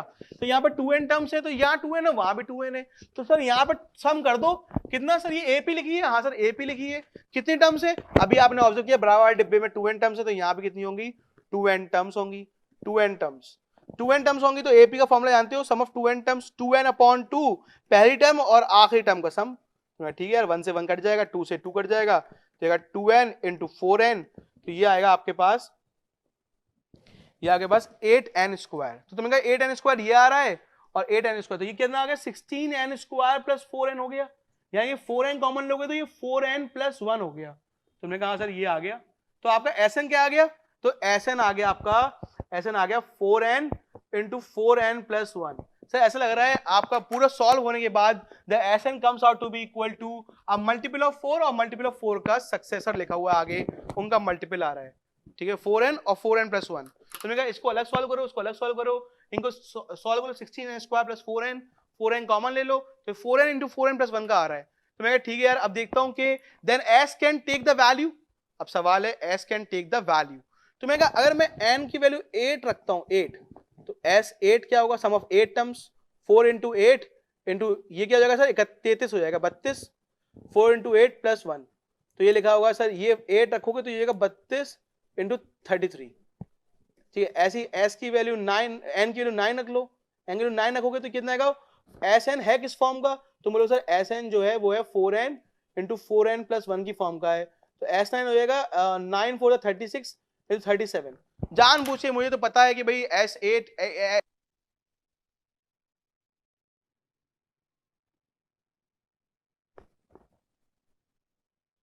हेलो हेलो, ठीक है, तो आप ना देखिए देखिए क्या आएगा 32 इंटू 33, तो S8 comes out to be 1056। ठीक है, करके देख लीजिए, तो आप 32 into 33 that comes out to be 1056। S9 निकालेंगे तो आएगा 1332। अब 8 और 9 के बीच में सी सम ऑफ 8 टर्म्स ये आ रहा है, सम ऑफ 9 टर्म्स ये आ रहा है। अब सर पूरा इंटीजर ही तो रखोगे आप, हाँ sir sum of first 8 terms, sum of first 9 terms, तो इसका मतलब ये और ये आ रहे हैं, इनके बीच के नंबर ये दोनों तो कभी हो नहीं सकते, क्योंकि सर ये वाले नंबर्स किस पे आएंगे, कोई फ्रैक्शनल वैल्यू पे आएंगे, इनकी इंटीजर वैल्यू पे नहीं आएंगे सर। तो आप बोलेंगे 1056 coming out to be corresponding to n equal to 8 and this is coming out to be corresponding to n equal to 9, so this will going to be the answer। ठीक है भाई, तो ये लिख लीजिए आप लोग,